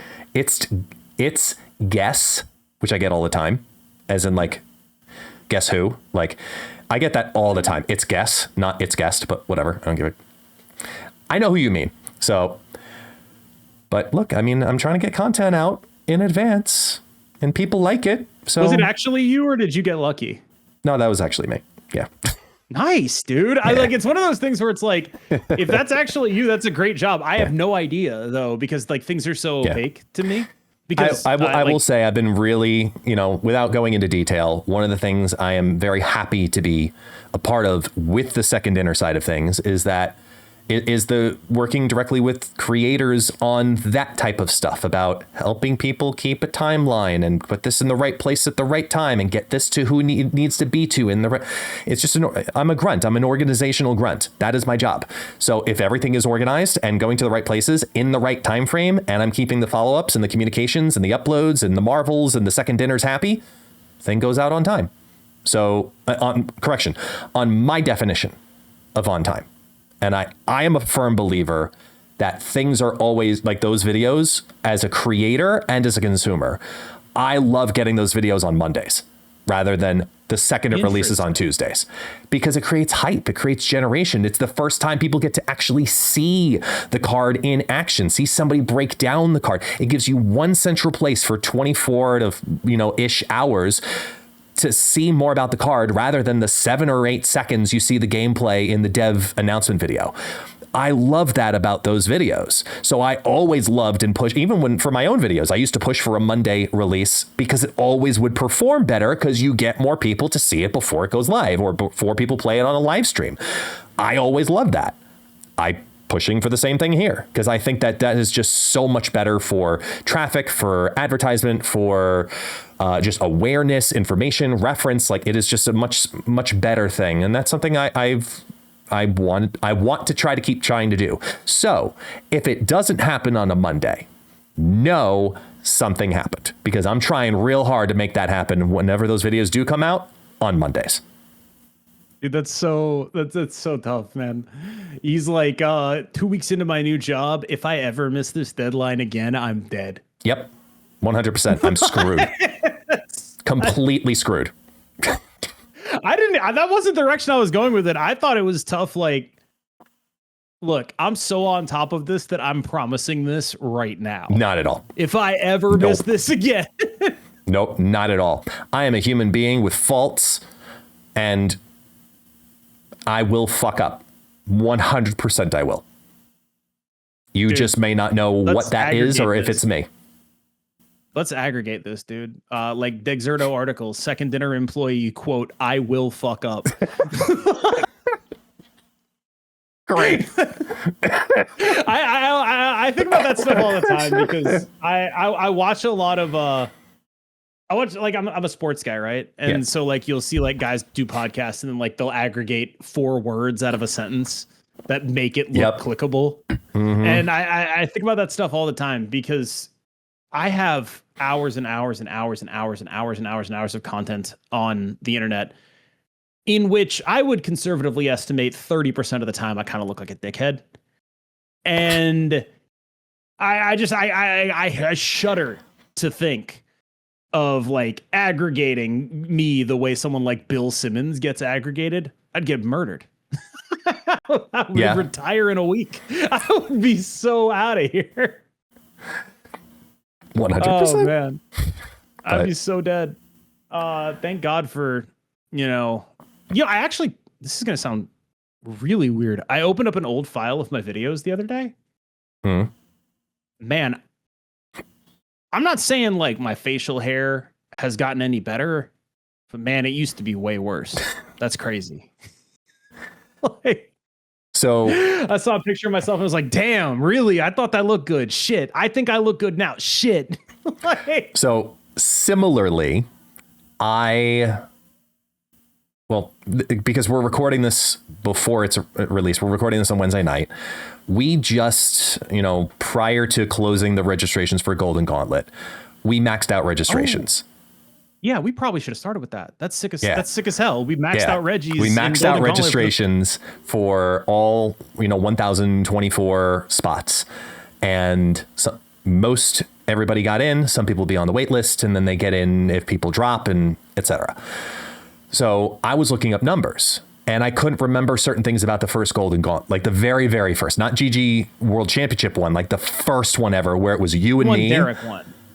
Yes, it was you and me for the first half, and then Super Tech God and I for the second half. And it was the first ever proof of concept version. And I went back to go listen to the intro of you and me opening that event.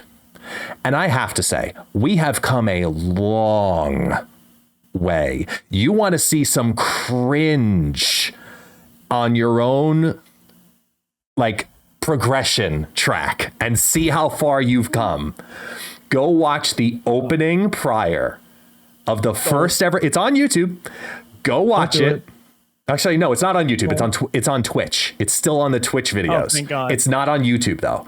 I found it through the Twitch history highlights, and I went back and watched it, and because I was trying to find a specific fact and see if I said how many registrations there were, but I remembered that no, we only used vague terms at that time, and I wonder why. Reasons. And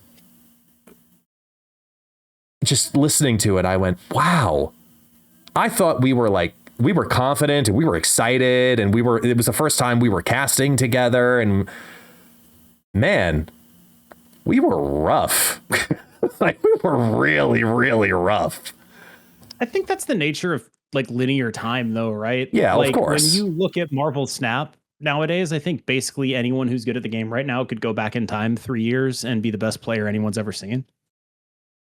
I know, but I'm just saying, like, you can judge me by that standard because I suck, but I don't think it's fair for you to judge yourself by that standard. Oh, like, I can 100% judge myself by that standard because you're judging yourself by that same fucking standard. I'm actually not. I think my actual impression of my casting is I got significantly better over time until Worlds, where I think I plateaued. And since then, I've been putting a lot of work into, and hopefully we'll see the results on Saturday. Hopefully we'll see the results on Saturday. Don't show up on Sunday, please. Right, show up on Saturday. I've been putting a lot of practice into intentional wording and being able to turn on business mode. So hopefully we'll be able to see that. But I've definitely put in some work on, like, you know, I'm KMBest. I don't take things seriously. I'm irreverent. I do bits. I step all over your punchlines. You know, that is all stuff that I'm like conscious of and try to eliminate from my vocabulary and from my habits in the context of this stuff. And one of the people who's pretty helpful to that is someone who is also casting, Monty Zapgaze, who's a professional caster for Magic the Gathering. And I asked him to take a look at my stuff and be like, where can I do this? What can I do better? And he gave me some like really detailed, really helpful notes that were really helpful in sort of getting to a place where I'm not talking like I am right now. Mm-hmm. I'm not going to be like really helpful in like sort of you know, like that's not the energy I'm trying to bring.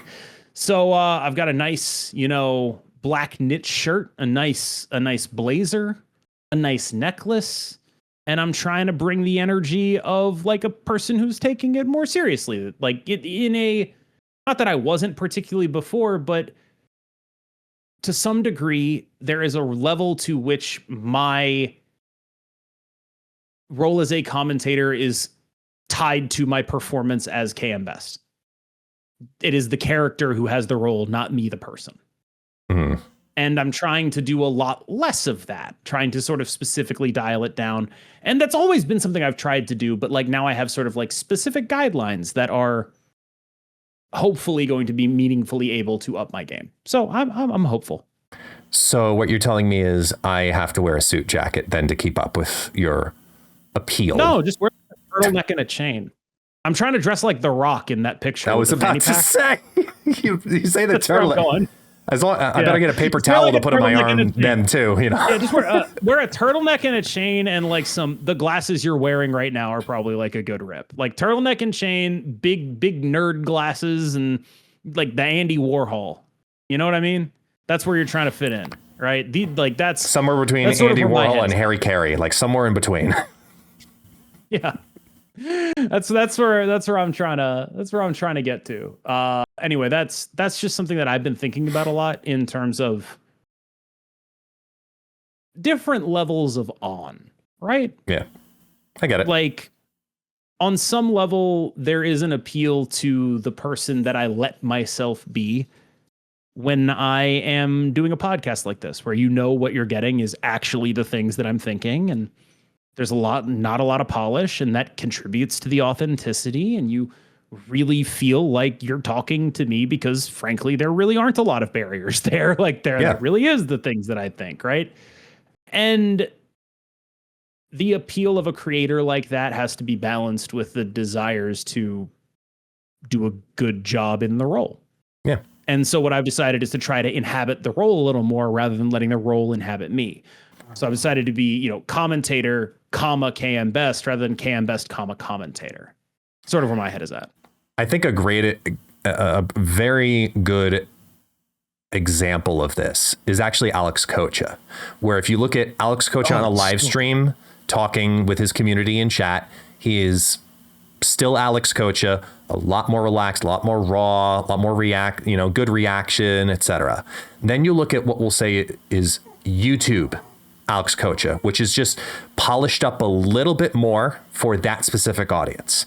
And then there's Alex Kocha, who's doing Marvel Snap content, whether it's an official Marvel Snap video or he's doing the event at PAX and he's hosting and he's in full on still being Alex, but a different level. Like, that's something I can respect about him, is that he's really, really good at keeping that balance of how much to dial down and how much to dial up in certain times. And I think, like, I look at myself in a comparative variance, and I think I have a much wider variance where I am very raw on my live streams, and I'm comfortable being raw, both in language as well as performance. But then, I'm very polished for the most part in the professional sense for the Marvel Snap official content and Marvel Snap official streams. I take that very seriously as well. But I keep my intensity just as high. And I know that's something that's less professional about me, is I'm very intense because that's the role I take on in our casting duo, is I am the hype guy. I'm the play-by-play. I'm the like, wow, look at that, kind of a guy. You think during that's that less move. Professional? I think the way that I do it is because from a play-by-play standpoint, I think somebody who does it more professionally than I do would actually be somebody like Perry Manilow, where he does a very good job of the play-by-play, keeping it like, here are the facts, here's what you need to know, brings up the energy enough at the right moments and keeps the train moving in a brilliant way. And that's one of the reasons I think he, in that aspect, is a very good caster, because he is that play-by-play. I take on a little bit more of a exuberant style caster position, because the way I look at it is it's entertainment. It is the finals. It is a Marvel card game. Make it fun. Make it dynamic. Yeah, not even clip farm, but more in the sense of like, I want for me as a caster, when we're doing the final four and the finals, I want to make sure that those are experiences unlike anything else that's been either cast before us, showcased, streamed, anything. Our dynamic, you and I specifically, have a very good dynamic on air. We've done this enough times now where we have a really good understanding of where we are and who we are and when to talk and when not to talk and when to move in. And we know when we're going to feed off to the other person at the right moment. And we're constantly developing in that sense. So when I'm doing a play-by-play and I see that moment and we're building the drama of that moment, you got to remember, you can only make a PNG so dramatic. It's only so much you can do with 6 numbers on the board. Like, you got to find 7 narratives. Well, 3 scores. Oh, no. I'm thinking 3 location scores. Don't worry about me. I was doing a 6-7 joke. Ignore it. And this is where we now bring the conversation full circle about the things that you're working on. I didn't say I was working on them here. That's the exact opposite of what I said. I know. Hold on now. I'm working on making more 6-7 jokes on this podcast. The whole thing's absolute bullshit.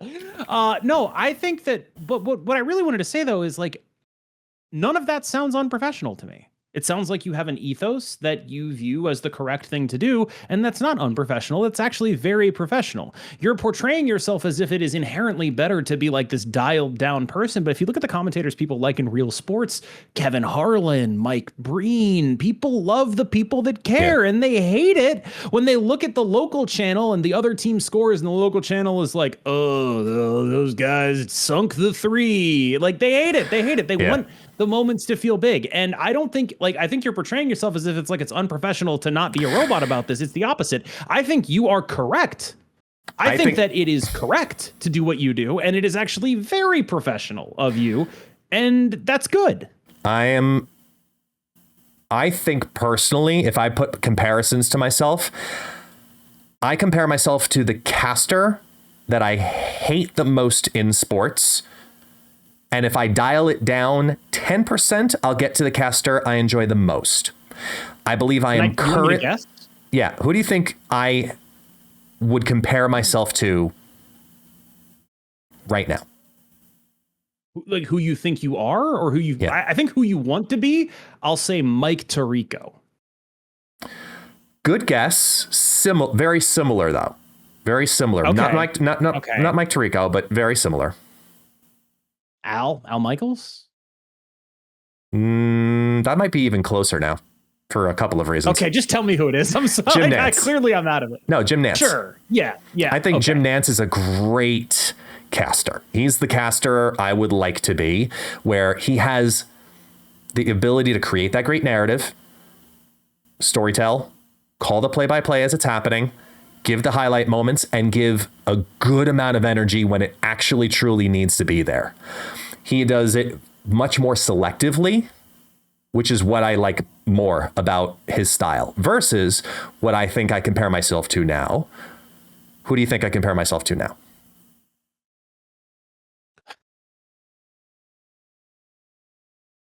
Gus Bradley? Joe Buck. Oh, Joe Buck's fine, man. No, Joe Buck's actually, I don't know. I think Joe Buck is actually more low key. Like Joe Buck is not a guy who's going to get excited, right? Like Joe Buck is like, he's gotten better at this, but like through much of his career, it was like very newscastery, I think. Like to my mind, he's one of those like, okay, put like 5% more on this, man. Like he was someone who always had a compressor on him, right? His floor was very elevated and his ceiling was very compressed. Sure. However, he was never starting in the middle. He was always like just slightly up. He was always up here. I think like in intensity range, he was always between like the 50 to 65% range nonstop. But he never went below 50%, even if it was the dullest moment in the entire game. That's the thing that I don't like about Joe. And he's gotten, like you said, he's gotten better. He knows when to get a little bit more dynamic. He's loosened his compressor a little bit. He lets his ceiling kind of raise a little more, where I feel like I'm someone who's always at somewhere between 40 and a billion. And I need to just kind of figure out how to put the top compressor down at the right moments, except when it's the world final, it's the final play, and it's M'Baku. That's got to happen. That has to happen. I like the Jim Nance comparison because you're going to have to give me one more dunk on myself here. I know you've started rolling your eyes when I do them, but there's a really good one. Okay. Much like Jim Nance, you are also saddled with a washed up, used to be pretty good at the game player in Tony Romo. It's right there. Right there. I can't let me pick it up. Wait. I can't let that one go. It's right there. I got it here. I'll put it down. There you go. I picked that one up off the floor. Yep. No, it's right there. It's right there.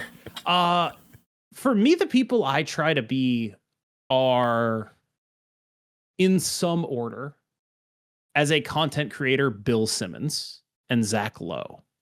In terms of podcasts and bits and focuses, that's the kind of thing I try to bring here. I don't bring Zach Lowe very often because it's just fundamentally a lot easier to be Zach Lowe when the thing you're talking about is as deep as basketball and there's a little less focus on personality. But I definitely do Bill Simmons all the time, 100% of the time. As a media guy, that is a big influence on me. As embarrassing and cringe as that may be. Like, that is definitely kind of an embarrassing, cringe-ass thing to think. But, like, yeah, man, I was in college when Grantland was around. You know how many classes I didn't go to or didn't pay attention in because I was reading that stuff instead? That's a huge influence on me, man. As a broadcaster, this is going to sound awful, but I really do try to be that one good year of Tony Romo. Not any of the years afterwards, but that one year where he was actually good and paying attention and plugged in and could break down plays and do that stuff. That's what I try to be.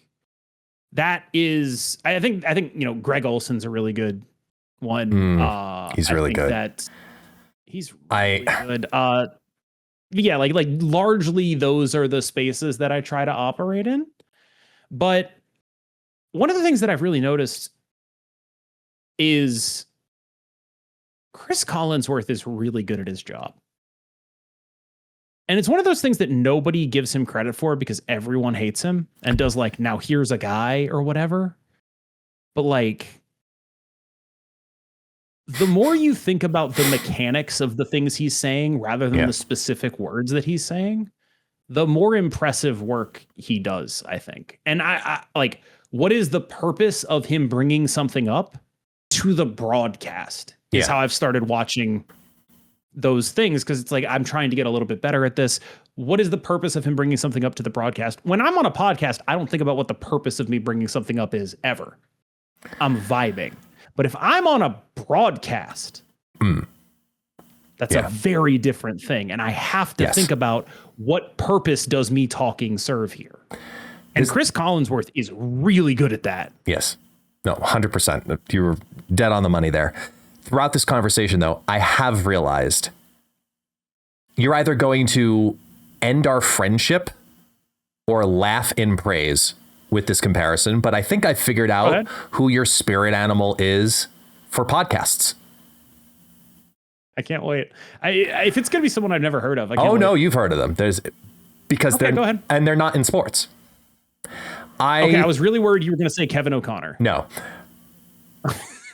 Honestly, Bill Maher. Ooh, that's bad, but I get it. You know what I mean, though? Like, because when we go into a conversation, and because I don't mean it as a dig in any way, I mean it in the sense of the way that he goes into a conversation and he opens up a topic line, then lets the conversation happen and rebuttals. That dynamic is what you and I very often end up in. So maybe I feel it differently from I'm in the actual conversation with you versus the listener who hears it differently. But when I'm in a conversation, like we were talking about in the very beginning of the podcast, talking about the Storm deck, better with or without Storm, with or without Jeff, etc. The back and forth dynamic of, okay, that's when I started to feel that type of approach, because you come from obviously a lot of experience, a lot of intellect, a lot of culture, and a lot of gameplay knowledge that you're putting behind that, and you're defensive of it, but you'll still listen, and vice versa. So it's like I try to emulate certain elements of it too, but I also know I'm the contrarian because that is just how we talk. So it works out great because then we have that back and forth. And I know when I can tell when those moments are different and when they're happening like that. And Star-Lord brought that out of us. That deck we just talked about brought that out of us when we go back and forth on certain things. And that's when you remind me of Bill Maher, because of how you'll bring up a point and how you'll button a point. I guess I'll start with this. I hate Bill Maher. Like, I think he is one of the worst people on TV. I think that there are other reasons I'd agree with you, but yes. Like, I highly dislike that man. Yeah. And I'll also say this. It's a marker of how much I trust you and how our relationship has developed that I actually don't feel anything negative from the Bill Maher comparison. It's like, yeah, okay, sure, whatever. I trust him. We get along. It's whatever. Yeah. I think that if most other people in the world told me you remind me of Bill Maher, I would be like, all right, friendship over. I'm going to go lock myself in a room for about 48 hours and not eat and sort of meditate on that statement, right? No, I see it. I don't like it, but I think that there are parts about myself that I don't like, and I think a lot of those parts about myself that I don't like are things that Bill Maher does. So I think that's not a very far off comp. It's one of those things where, I like dunking on myself because I recognize there's always room there to do it. And I can't particularly argue with the comparison of me to a sort of smug lib, because that is true. I am a little bit like that. But as explained, it's not about that element of it. It's the delivery. It's the conversational banter style. It's the way that you will lead up and approach into a topic and rebuttal that topic. That technique that you end up in.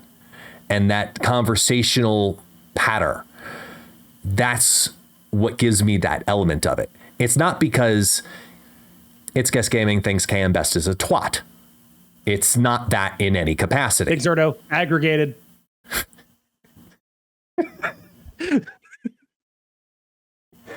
Should that be the name of the podcast now? Just put that up on YouTube as the title. It'd be so funny, man. We'd probably get limited. I would be down for it, but like it'd probably be bad for the metrics. Good for the memes though. Yeah, it'd be really funny. I am generally okay with that kind of stuff for what it's worth. I've always contextualized what we do as First Take, Stephen A. Yeah, very much. Like that's always sort of how I've contextualized the sort of dynamic there. But I guess you're right that I do this thing where it's like, okay, let me hear you out and then let me dive into an aspect of it, right? And I don't think Stephen A does that. Because it's like, I think Stephen A is very much like, I'm not hearing you out. Like that's the joke. Yeah. I'm not even going to let you say something so blasphemous as this. Yeah. You know, that's the Stephen A. Yeah. Like, I'm not even going to let you get the platform to do this. Get off of my show. Yeah. How dare you even suggesting that, like, the sort of over the top moral outrage kind of bit. It's a good bit. Well, maybe it's more of a Wilbon approach, I think. Yeah. I think you take much more of a Wilbon approach in that sense, where you're going to listen. Yeah. I mean, you're going to listen. You're going to analyze, repeat back, and then rip it apart in a clear and articulate way for everyone listening to understand what your point is. That's what Wilbon does. He's really good at doing that. I guess I don't. It's weird because I never really think of this stuff as something to consume. To me, the fact that people want to listen to this is baffling to me. And I will never really understand.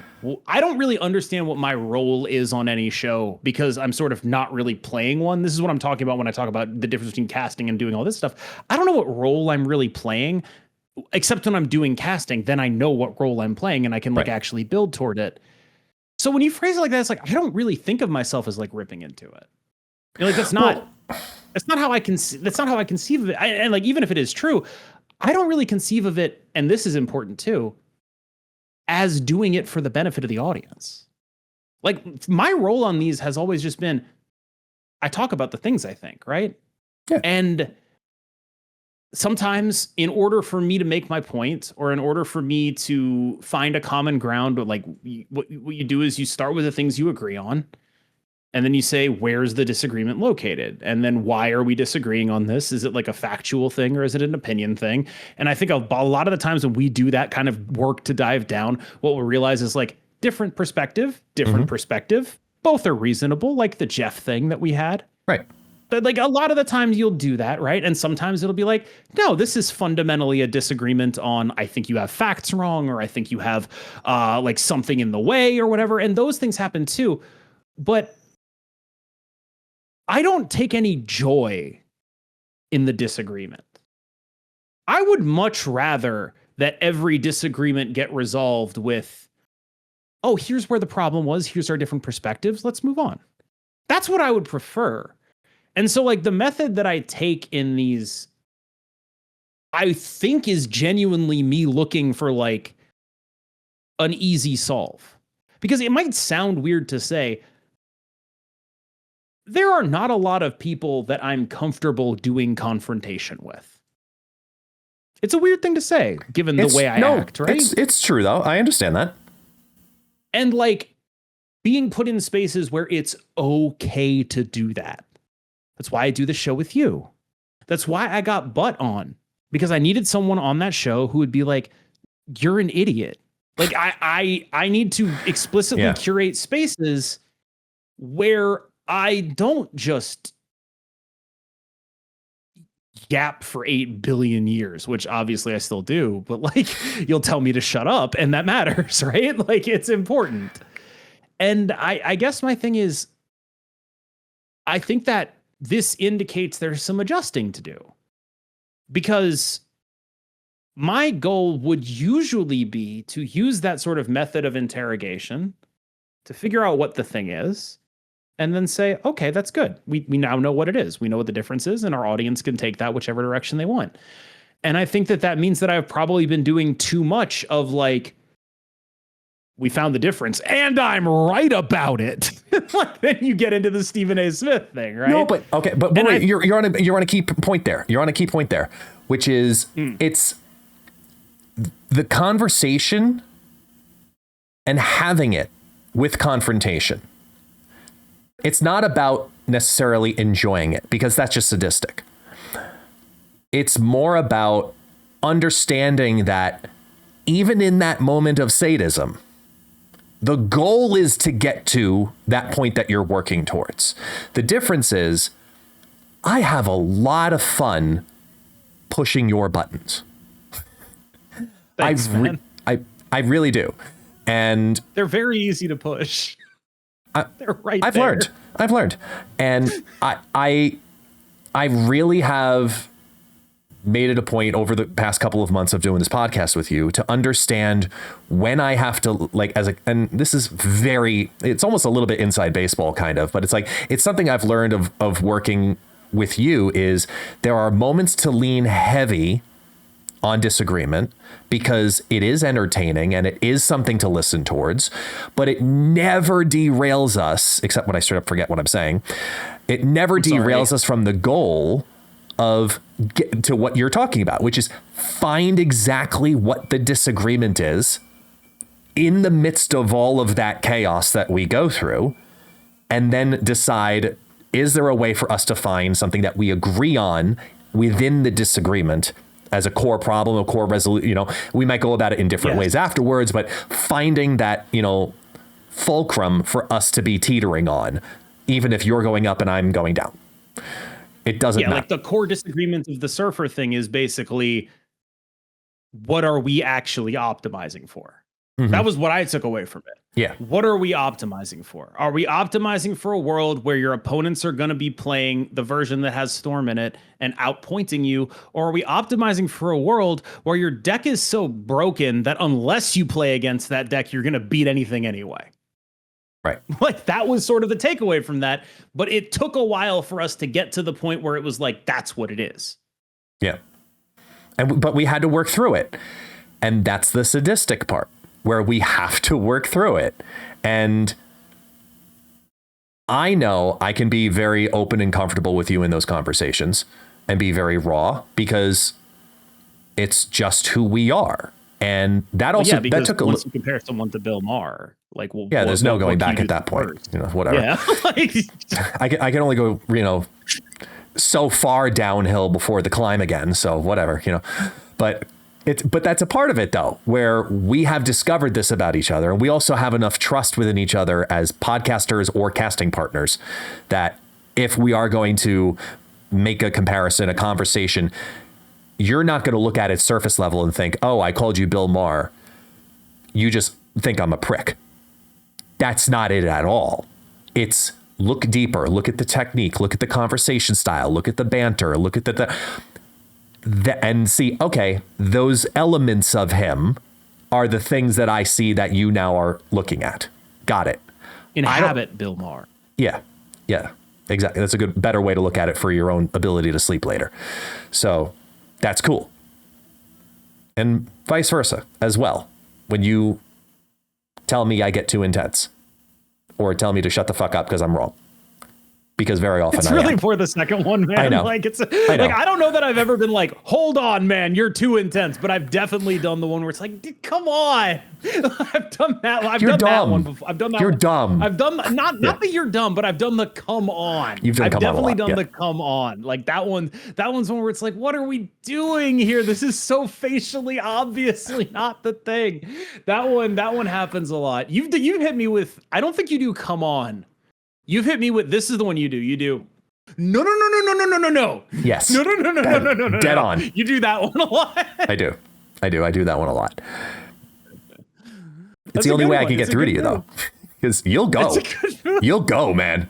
You're in a tangent, you got something to say, and I really got a button there. I fucking will, man. You know it.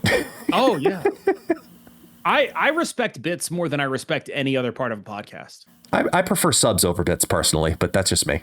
Interesting. I mean, that's really good work there, man. See what I mean about respecting bits, though, right? That's like if at any point there's a one-liner, just hit it. Like that's my guiding podcast principle. Is like earlier in the podcast, it doesn't even have to be a one-liner. Earlier in the podcast, you said something like, "I'm comfortable being raw," and I just stared straight at the camera for 5 seconds. Yep. And it's like that. It doesn't even have to be a one-liner. At any point, that is my overarching content principle. Is if the joke is there, I don't care how low-hanging the fruit is. So even when you go back-to-back sentences of saying come on, and then say something is facially relevant, I should just go for those jokes right away next time? That's what we're going for? Yes, it's hilarious. Yeah. Are you kidding me? That's so funny. Tune in next week, where next week's episode is nothing but those jokes, AI Fruit Slop, and KMBest saying come on. Thanks for watching.